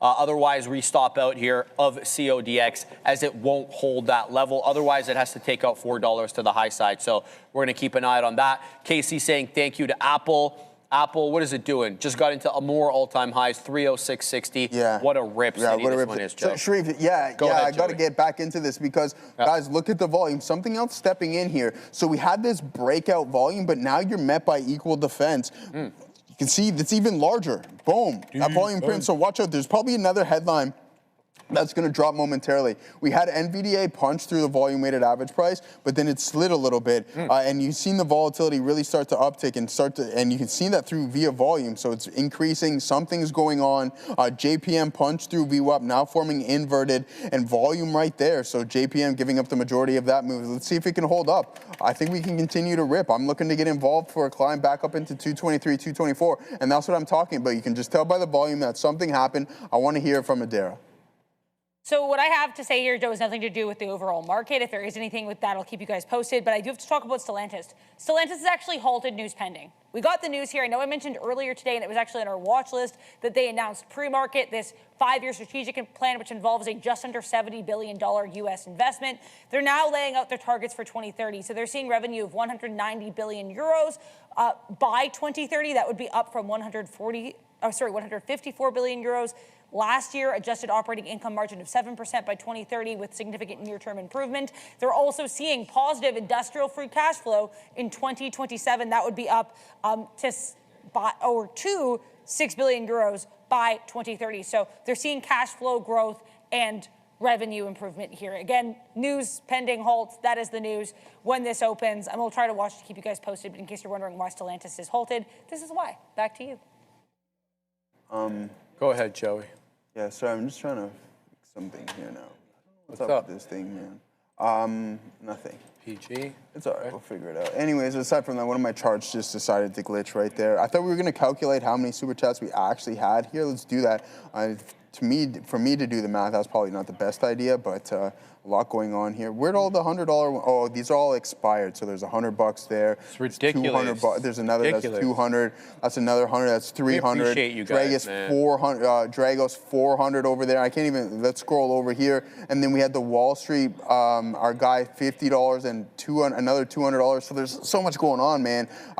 Probably close to a thou wow here today in fan funding. I mean, thank you guys so much. That's huge. Means a lot for the show. And thanks for the fish and chips that we're going to be eating tomorrow. 130 votes.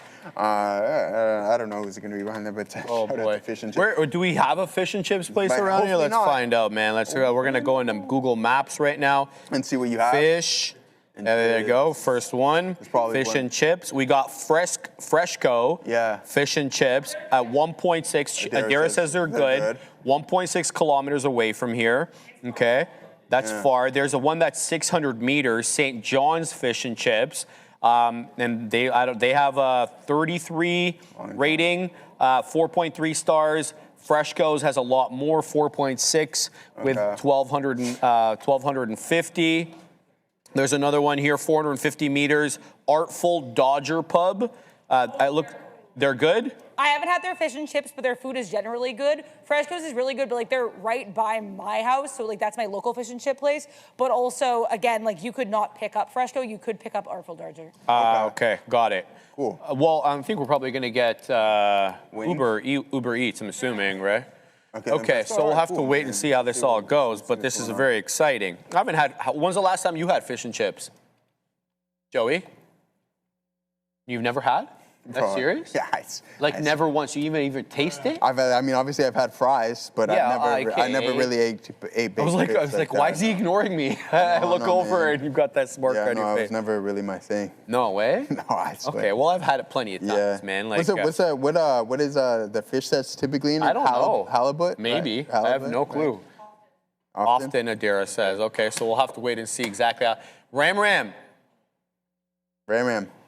Are you going to have some fish and chips? This one is good. It has like 4.7 stars. It's like 650 meters from here. Oh, you want the name. Well, Adara says that the best one, give me a sec here, is this Freshco guy. He's 1.6 kilometers, but then there's St. John's, which it's called St. John's Fish and Chips, but it only has 33 rating. 33 people who rated it with a 4.3 rating. And then the other ones don't have that much as well. I'd rather go with Freshco just because it has weight with a lot more people who rated. 1,256 people rated with a rating of 4.6. I'd rather go with that, be quite honest with you there. What are you laughing at now? What happened? You pie? Is this a pie thing again? No, some guys is like, Joe. What do you say? Bushcrafted wilderness is like, Joe, have you ever had water? Bro. Yeah, well, bro, you do set yourself up for these things. Like, you don't have cookies, you don't like What do you mean? pie. I eat oatmeal cookies, dude. When? I don't know, like not too long ago, to be honest with you. I like oatmeal cookies. I'll have some water right now. You do set yourself up for these, though. I do have to But I'm not setting myself, I'm just being honest You're with just, everyone. that's you being regular. Yeah. Which is funny, Like, which is bro, more funny, though. all right. It's like you're not even trying, I'm right? not. All right, guys. Continuing to hold CODX, still looking to get into AMPG. Had a super tight stop here, didn't hold. If this one starts curling back and holding 505, I'm going to get in here. Prior bar low, I'm going to give this one, it's a doji candle, so it could be a candle of indecision. 507, 508 area low. Let's see if it curls back up. The prior bar high, which is that doji candle, 514 or 515, it moves above there. I get back into AMPG for another move back up. Separately, I'm still holding CODX for this flat top break. An unbelievable seller here at 4. It looks like they're going to win out for now. Let's see, maybe I can get a price spike up into 411 or something like that. We have to go back to Adara with news. Joe, you like this one. It's not moving on this, but CrowdStrike on Watch, they just announced a partnership with Anthropic. Now, this comes a couple minutes, I guess 20 minutes now, after Sentinel-1, another cybersecurity name, announced a cybersecurity partnership with Anthropic, specifically Claude. CrowdStrike's going to be integrating Claude into their security product offering. It's going to bring Claude into their Falcon platform for, quote, unified visibility, detection, and automated response. Back to you. From Joey, right? That's big. It's very big. Yeah, it is. Yeah, shout out to Falcon. Yeah, you like Falcon? Of course. You know about them? CrowdStrike? Yeah. Yeah, of course. There was something specific yesterday that I saw about CrowdStrike, and I was like trying to remember. I wanted to tell you about it, and it's slipping my memory at the moment, but I do want to mention, I saw their name with like a bunch of different people we don't usually see their names but AKAN is ripping back up, guys. A clean hold of the volume weighted average price. I got this one wrong. Into $28. Here it goes again. This has resistance at 28. AKAN is up 87%. We could see 100% here.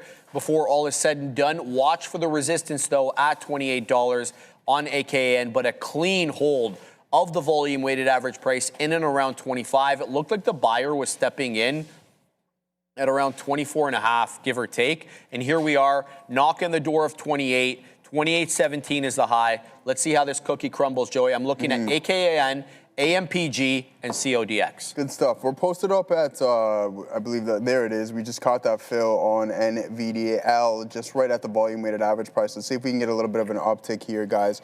Instant. We'll take that. Bang. Not too bad whatsoever. Just a little top up. There is a key resistance zone at this 113.50 level. That's going to be correlating with the volume weighted average price right there, and a nice strong uptick. I mean, we don't want to hold this too much against us here, considering. So we'll take what we can get if we do get another uptick. So we'll be prepared to take some off when it is feasible. We'll actually do it right now as we, boom, we'll take a little bit of an uptick there. That's why it's essentially risk off at this point. So let's go. Another $20 super chat right there. Mara, Spy, AMC calls. Joey, this is for your burger, baby. Thanks, Nicole. Appreciate you. There we go. And much love coming from me. So thank you very much. Let's take a look at some of those names. Let's get out of this scalp right there on NVDA. Bang, just like that. Even though if it can continue to climb higher, we're going to just keep topping things off here today. Additional scalp. We go 3 for 3 on this bad boy. And now let's figure out what we have going on with those 3 names. The SPY, we've gone over that. Cleaning up. Let's see how you're doing on Mara. Marathon Digital. Who was it? Riot, I believe, that we're really getting into the AI infrastructure. Hive cloud as well. And Hive doing the exact same thing. We talked about the build out. So there it is. Mara really starting to find its way, swaying away from something that hasn't been working for them, obviously mining Bitcoin. Now, look what's happened after the news is released that some of these Bitcoin rigs are being used for cloud storage, neo cloud storage. Fantastic stuff. So you had Mara, and then there's a couple of, oh, there it is. We have it up there. And AMC. Take a look at AMC, bam, AMC Entertainment, cleaning up here today. I don't know what the liquidity is like, but you can see on the underlying asset a little bit more difficult, but congratulations to you. You're in 3 winners, and things are looking bright here in the overall market, Sharif. There goes AKAN. We got a $2.50 winner here. Finally, bro. Rip up into the highs, looking for continuation. Good, made some money back on that one. Got stopped up, so we give back a little bit there as well. And here it comes right back down. We got 27.58. Let's see if 28 defends. We took all the way up into 29.18. Current day high 29.43, so we didn't quite catch the top. Let's see if 28's not holding, at least not on a strict basis. If 28 holds here, recall, this is the former level of support, right? Do we now look for it to be resistance? And that's what I'm thinking about here. I'm thinking about adding into this position for a 28 hold. I'm adding into this position. Come hell or high water, man. Let's go. Let's do this. Let's see if we can kind of get another price spike up. Let's see if AKAN's got the juice. I want to set up something at 77s. Let's see if it holds up there, Joey. 28 again getting tested. It just because it's spready, I don't know exactly where to give it to. You give it to $0.75. The bid below, it's failing again. Crap. But there we go, a little bit. Give back a little bit there. Let's see if it reclaims 28. I want to see if the ask can move back above 28. How about the bid? The bid's back above. Let's see if we can kind of get this move here a little bit on AKAN. See that $28 level. I should have given it a little bit more room. So 28.13. Looks like there's a seller locally here at 13s. That's holding up. Let's see. Just watching a little bit to see if the buyers are going to step in or what's the situation. But the bid is back above 28. That's what I'm looking for, 28 to hold. So let's give this one the old college try. We'll stop out below the $0.50. What do you got? Yeah, same thing, man. A nice little uptick, man. We've just taken additional scalp. There goes NVDA continuing to climb, 113.60, and the market following with, guys. Let's head over to the Mag 7 and our watch list. Once again, we're going to say this throughout the rest of the day. Thank you all for those super chats. Man. Truly, that's insane. It was a hot one today, and thank you, Nicole Veda, for that. For get the burger. Well, everybody else gets their fish and chips, but maybe we can sway what we got going. But then we have to pay Uber. And we're getting fish and chips. Yeah, we're getting Katina, fish and chips, Katina, man. Or maybe we could get whatever we want. Or what do you think about that? If you want fish and chips, but the chat did vote, so we have to go with, with what they said. We asked them, so we did ask them, but you know. All right. All right. No there's some of the unfortunate events that are happening with the charting platform here today. Just put on all of these lines. We'll head back over to Robinhood, see how that's been performing. Spike with the overall market. That's some signs of strength. SoFi, $15. Head over to the daily and see. We're still hovering around these lows, but it's the same narrative, right? Like we've gone over multiple names. Wait for these trend lines to be broken. And then if it does, then I think that's a good time to engage. Until then, you don't know. You may take an additional leg lower or may never or might not recover for within your timeline. AI, XI, ONDS. Someone said this was hot here today. I don't know about that. Yeah, see, it's not, and it's right at a key support level, but a name that I love, and I've been talking about for quite some time, signing a massive lease deal right here is Applied Digital from $43 up to $47. Not too bad, and look what the run. See, this is how easy it was, Shreve. In April of last year, so a little bit over a year ago, if you just bought Applied Digital, you'd be up 1,000% and pretty close to a millionaire at that point. So that's ridiculous. Bang, yeah, exactly. 1,300% in APLD. Oh my land! I was literally talking about this name mid last year. So yeah, great stuff in Applied Digital. All right, I tried to get in for a 28 hold. It didn't hold at 28. It's failing. It looks like it's coming back down into 27, 26. I just saw a flash there. So we'll give back a little bit there on AKN. Hey, man, it's the way it is. We took the move up, and we take the move right back down. So no technical support at 28, and a fill right back into 27. So AKN, a tough trade, spready trade, but I'm not going to complain about that because, to be fair, I did get the fills. It just didn't have continuation. Neither did CODX, but the quantum names continue to run and run quite well. In fact, RGTX about 30 pennies off the day high. We'll watch out for that. And then QBTX bucking the trend, or actually not bucking the trend, it's with the trend, but outperforming RGTX, ripping into the high as well, 1867. This one is actually at the high. PI as well, PIII, ripping up into about 1340. There's 1350. I don't want to say it's a clean hold of VWAP because it really wasn't, but it's reclaimed VWAP here and could be on the move. So watch out for the quantum names. Those ones continue to run. GCTS also moving back up, but I see lower highs on this one. And AMPG never really gave me the entry. I was looking for a move above, 515. It looks like it's failing down back into 5 single digits. So something to keep an eye out for there. But tell me AKAN is not going to stop me out and then rip back above 28. Tell me that is not going to be the case. AKN was up 100% at a time there, but has since kind of lost the trend a little bit there, Joey. It actually looks like it's using 28 a little bit as resistance, so we shall keep tabs on that. Ooh, what was someone asking me there? ENPH, Jackie Eisen. ENPH is not a small cap, but it's ripping. I feel like ENPH has been on watch a lot lately. Let's have a quick look at Enphase. Yeah, a lot of people talking about it. Yeah, it is. It's looking pretty good. They've been talking about it. I feel like the chat's been talking about this one for a little bit. 4-hour chart. Yeah, we've been making decent moves here since the 28th.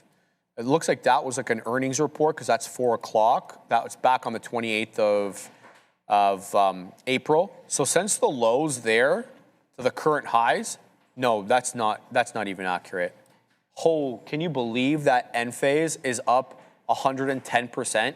Since the lows after earnings? It bottomed out at $30 and held $30, mind you, and now it's at $62. Enphase is looking pretty good. What is it year to date? Let's find out quick here. Let's scroll down to solar. Solar. All right, Enphase, year to date, no way. It's up 100% now. So is Solar Edge. SEDG is up 122%. The ETF, the TAN ETF, is up 32.5%. So solar is okay. I mean, there's some crappy ones like Sunrun, which is still down, but I'm assuming that that's company specific. What? Canadian Solar as well sucks. It's still about 25% down year to date. Dude, that was one that actually held back in the day. TAN. Yeah, I just mentioned it. I know, man. That's why I pull it up. Yeah. Man, from those lows. Ricky Tan, man. Ricky Tan, yeah. Crazy. RLAY secondary offering tomorrow up to day on volume, said Jackie Ellison. RLAY, is that a Relay Therapeutics? Okay. You know Ricky Tan, Katina? From the movie, yeah, of course. Isn't that with that was Rush Hour, right? Yeah. That's Jet Li, right? That was Jet Li who played Ricky Tan. Was right? it? I don't know who. Because it was Jackie Chan and Jet Li. I'm pretty sure in the movie. No, was it Chris Tucker, my guy? Ricky Tan is a different guy, right? It's not Jet Li. I don't even think Jet Li and him were in the same movie. Jay Li? No, you're right. It's not. Jay Li? This is Jay Li. No, Jet Li, man. You know who Jet Li is? You know who Jay Li is. All right, go. Yeah, man. All right, Joey, what are you looking at, brother? All right, let's see what we got going on. I gotta add those here. Jackie and Tucker, yeah, man. Yeah, Love so that we movie. gotta add. All those movies are good. And no soul food here. Yeah. Remember that part? It's just like Chinese food, no soul food. Yeah, it's crazy. Yeah, we're gonna add a couple more tickers there. Enphase going absolutely parabolic. Jet Li is in Lethal Weapon. I don't know if I watched those ones, but anyways, aside from that, what's his name in Lethal Weapon? Ooh. What's bro's name? I don't know. Steven Seagal. Ah, yes. Is that who it is? I don't know. No, Neil's just in a looking position, weird. bro. Neil's looking at me weird. All right, anyways, I'll stop. You said yes, so Sharif agreed I'm not He's not concentrating, bro. I'm not gonna lie to you, JPM, yeah, okay, no lie. JPM continuing to climb, looking like it wants to head towards the high of the day. There goes the market climbing. Where are we from the grand scheme of things? I can see the chat blowing up right now. We're only a fraction of percent from the all-time high there in the SPY. Let's see how we're performing here in the NASDAQ. Same thing, guys, only about 1.3%. We have all-time highs incoming on Google once again. Actually, we're a little bit of ways, but NVDA not participating in this rally. Slightly concerning. Why has this name lost its mojo as of late? We're not in love with it like we were before, which is unfortunate, but I believe it will be that new cool thing at some point once again. Now, we got to wait for a good opportunity to get involved. Let's get into the more detailed time frame here. The 1 minute that is. Let's see if we can close, and then maybe we can start to participate in this rally. All right, AMPG's moving up again, and here we go. So it did take out that prior bar high. Sorry, it's not updating because I have to scroll back up. Weird. There it is, 516, looking good here for AMPG. Watch for the move above that $0.25. That is the high of the day on this. Good stair-step structure on AMPG, and it moved right back into the 10. This is a good high probability trade. The 10 EMA, that is. I was thinking a little bit lower, like 505 to 5, just based on what it had done before. So that's something to look out for there. I'm also in AKAN for another move above 28, as it did hold 27, and I kind of feel like maybe it's consolidating at this level, so we'll give this one the try. Showing 28, I got 06s on. But CODX failed absolutely miserably. It is right back down into 385. But it's the quantum names. They're the gift that really does keep on giving right now. QBTX, a very steady state, higher lows, higher highs. And this one did take out that earlier high from 1010, which was 1860. There it is into another area high, 1875. A lot of strength right now in the quantum names. Choose them wisely, because I think QBTX, at least for the moment, was beating out RGTX. That could change, as you know, they do take turns about which one is ripping more at any one time. Also, PIII should be on focus for you guys. Oh, I'm going to get stopped out of AKN again as it's losing trend. Fantastic. And GovX, I know. GovX is basically just hanging out above the volume weighted average price. Let's see how this one does that. GovX has got a 310 high. And I didn't even notice this till now, but it is very, very sideways here for the most part, with really like no breaches except for these two candles of the volume weighted average price. That is something to keep an eye out on as we almost wind down the show. About another 15 minutes or so before we send you to the big boys, Neil and Sean. They'll be taking you into the into the afternoon session, and it has been a good day for these large caps, Joey. Especially the Mag 7, I should say. There's only two Mag 7 names that are red. It's Microsoft and NVIDIA. We understand the NVIDIA deal here is a little bit different. Say that again? The only two he's trading. But yeah, well, but sorry, even though it's red on the day, you were long at 218. It's at 221.5. So I'm surprised Microsoft went red, because in the morning it did rip on that headline. Yeah. But NVIDIA, I'm not really that surprised about. That really always seems to be the kind of the move post earnings, where it just sells off, and then we see investors digest the report. Do you think there's a laggard play to be had here in Microsoft? I mean, pardon me? Is there a laggard play in Microsoft? Look, if you ask your friend Ackman, I think he'd say so. Yeah. Wouldn't he? Right? Really? Isn't that what he did the other day? He kind of got into some of that. So, yeah, keep an eye out on that, Joey. I mean, I don't mind picking some up for the long term, but I wouldn't want to swing trade Microsoft. It just doesn't have the right chart. No, at the moment, and I mean, right? like, think about what it did. It's kind of identical to what we had going on with NVDA. Just look at the length of this consolidation. Now, I understand that it's a wide range that we are looking at. I mean, it's quite a bit. It's $50. Or maybe even so. I think those are a couple of whipsaw moves here. We'll just kind of give it the majority of it. So you're just trading within this $40 range for quite some time, from January of 24. You had that breakout, but then you just fall right back into it. Now you're in the middle of what you were consolidating in for the span of over a year plus. So it sucks. And if we talk about opportunity cost, I think there's a little bit here within Microsoft. And the exact same thing. Even though I love the name, look what happens here when you have so many of the other participants just going on this move, and you have this AI buildup where you're supposed to be continuing to climb and appreciating, because this is essentially at the forefront of everything. None of this started without NVDA. If you ask me, then sure enough, like, you would think you'd have some more appreciation, but that exponential growth, the market priced it in relatively quick, and now you're just not really doing too much anyways. So yeah, there it is, Microsoft and NVDA. Nothing like what Apple's got going on. These guys are Apple's just sitting back right now, laughing, collecting all this cash, now printing all-time highs. We talked about $310 being a potential target by the end of the week, so another $5, I wouldn't be surprised. And then look at this trend. Like, how are you going to argue this? You have to wait until the backside in order to get involved and wait for some form of a pullback. That's some fantastic stuff from a name that hasn't been spending nearly as much as everyone else. No, exactly. And we've known that now you're going to start being credited a little bit for that, right? Those who haven't spent as much are being rewarded for some way. I think the market really, like, I think my interpretation, the market was super concerned that these asset-light companies like the Metas, the Googles, who didn't really have anything other than, they're just cloud infrastructure and their computers. Now they're becoming super asset heavy.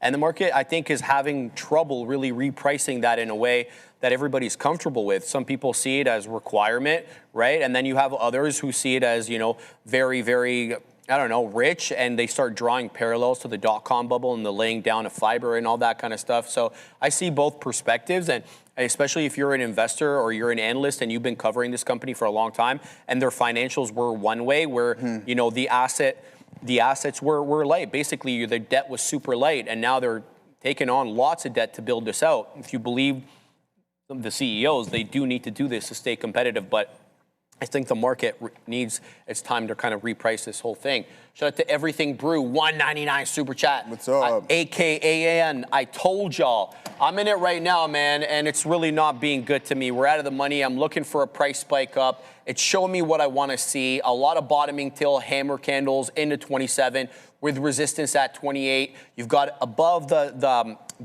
10 EMA on the 5. Whether or not this goes, though, is not going to do with me. I'm not a market mover. I'm a market observer. AMPG, though, I'm observing this one as well. And this one just took out the highs into 530, taking out 525. A pretty clean hold here. If you want to say that 510 to 515 zone, not a bad look at all. Showing 29s now, up a respectable 20% with decent volume. 6.88 million shares traded on the day. And here it is again, back into 30s, looking to take out that level. You need to be keeping a close eye on this one. If you're a small cap gapper inclined, this one is moving, Joey. Yeah. Shout out to Everything Brew. Again, Juns, just hold tight. Here we go. My man, that's kind of what I want to hear, right? Is consolidating around that 28 area. I just have post-traumatic stress disorder from CODX because it was doing that whole consolidation around 4 and ended up failing. So you win some, you lose some. Not much I can do about that. But AMPG is really moving here, Joey. So is GCTS. This just took out the highs. Another one we were involved with today broke trend and ripped up into 357 and now took out the high of the day and took out that $0.50 as well. So GCTS also on the move here. Let's be on the lookout for that, my man. Yeah, absolutely. I mean, The Qs in the SPY have just been going absolutely parabolic for the past 40 minutes. This is a big-time buy program, and it's really unfortunate that this name is not participating. I don't know what's going on with that. I think there's a good risk-to-reward ratio to be had here, but you also just have to be cautious on the fact now that you go on this big run and the market decides that it wants to pull back. Where's that selling going to step in? And that's right here. And if that support level breaks, then you just get out of dodge with that one. So that's what I'm thinking. I'm going to look for a continuation. JPM back up to 303. That's not too bad. Apple printing another all-time high here today, 304.84. And then we also have Google being monstrous as this move continues. What are the quantum names been up to? We'll go back over to RGTI. I seen it was really starting to move, and we just were steady up and to the right. This is a buy program. You have that pullback. And it was a steady grind higher. Where were we involved in at 21.10s, I believe was my entry on this one, 21.21. And then sure enough, yeah, continuing to climb. So it's been a fantastic one if you've been at the right place at the right time. Look at the market, man. This is really, really great stuff. And if you zoom out, it gets even better, obviously. So holding up, participants starting to step right back in, especially when you have any form of a dip. And it's what we've seen earlier. There it goes. There goes NVDA now breaking trend. Let's see if it holds up. If you were to get in a little bit early, then sure enough, things would have been working with you as the market continues to climb. Let's head back over and see who's driving this circle back up to 117. Okay, nice chart that I got going on here. What a bizarre, whatever happened on this stuff is just crazy. But there it is, 117, break through the volume weighted average price, and then just been climbing ever since. Alibaba, how have you been performing? Same thing, big time move here in Alibaba, especially after a gap down. FIG, that was the name. What was our, Cerebras, right? CBRS? Yes, there you go. How have you been performing today? Not participating in the market rally. Hopefully you're not the individual who bought up at $387 because you're down 30% off of that level. So be patient. I wonder if the SpaceX IPO is going to do that, because every IPO that we had last year pulled back at some point, and the majority of them have not recovered. So is that going to be the same narrative? I know that SpaceX is going to be a different beast, but should we expect something different? That's a genuine question coming from me. $5 super chat, FRMI. What's going on? Man, I just have to focus on AKAN here because it failed 28 again. So we got the $0.50 on this one, and then I'm like, all right, here we go. We're going to test highs. Here comes 29, and it's right down below 28 again. There is a staunchy short seller and or profit taker at this level. So I'm just trying to focus on this one to see if we can get a price spike up. I've built my position. I like the chart pattern. I don't like the habitual failures of a key level, but it keeps getting bought up. So I'm going to continue to watch AKN. I stopped below 27, but whew, this one has been interesting. Let's look at FRMI, though. Bring this one over here. FRMI. What do we got on this one, Joey? Let's flip to the 5. Whoa, whoa, whoa. This one just ripped up my days. Let's load this one up on here. Great call out on that, by the way. Is this halted? No, it's not. 6 1/4. It's up 2.8%. It's at 6 1/4 as we speak. It's not halted, right? No. Oh, it's only up 2.8%, but that's a big breakout there through 625. 2.8% on FRMI. Thank you for the super chat. I do like that level take. Watch out, though, for 640. That was the aftermarket high yesterday, right at 410 that we couldn't take out. So that could be a bit of a tough area there. But down goes AKAN again. Failing. This is going to fail here. I'm going to have to stop out. Just take over here for a second. Yeah. So frustrating. Yeah, it's all right. Then just avoid it if it's not going to work, man. And so there it goes. Yeah, that's a fail. There it goes, right? So there goes NVDA finally starting to find its way. But look at the market go. This is absolutely insane what we're seeing right now. A big-time move. The Google, Apple doing the exact same thing, really being the driver. And let's get this thing out of there because it clearly doesn't want to participate. Is Meta? Okay, that's not horrible, right? We'll take that one. Meta climbing with the overall market. Amazon, I know someone asked me to take a look at it. Fantastic stuff over here in Amazon. Just what a buy program from 260 level all the way up to 269. So another big time move. Now you can see that we're starting to pull back in. What's going to happen with a name that wasn't moving? be cautious of any form of a deep move here or a retest of that $220 marker.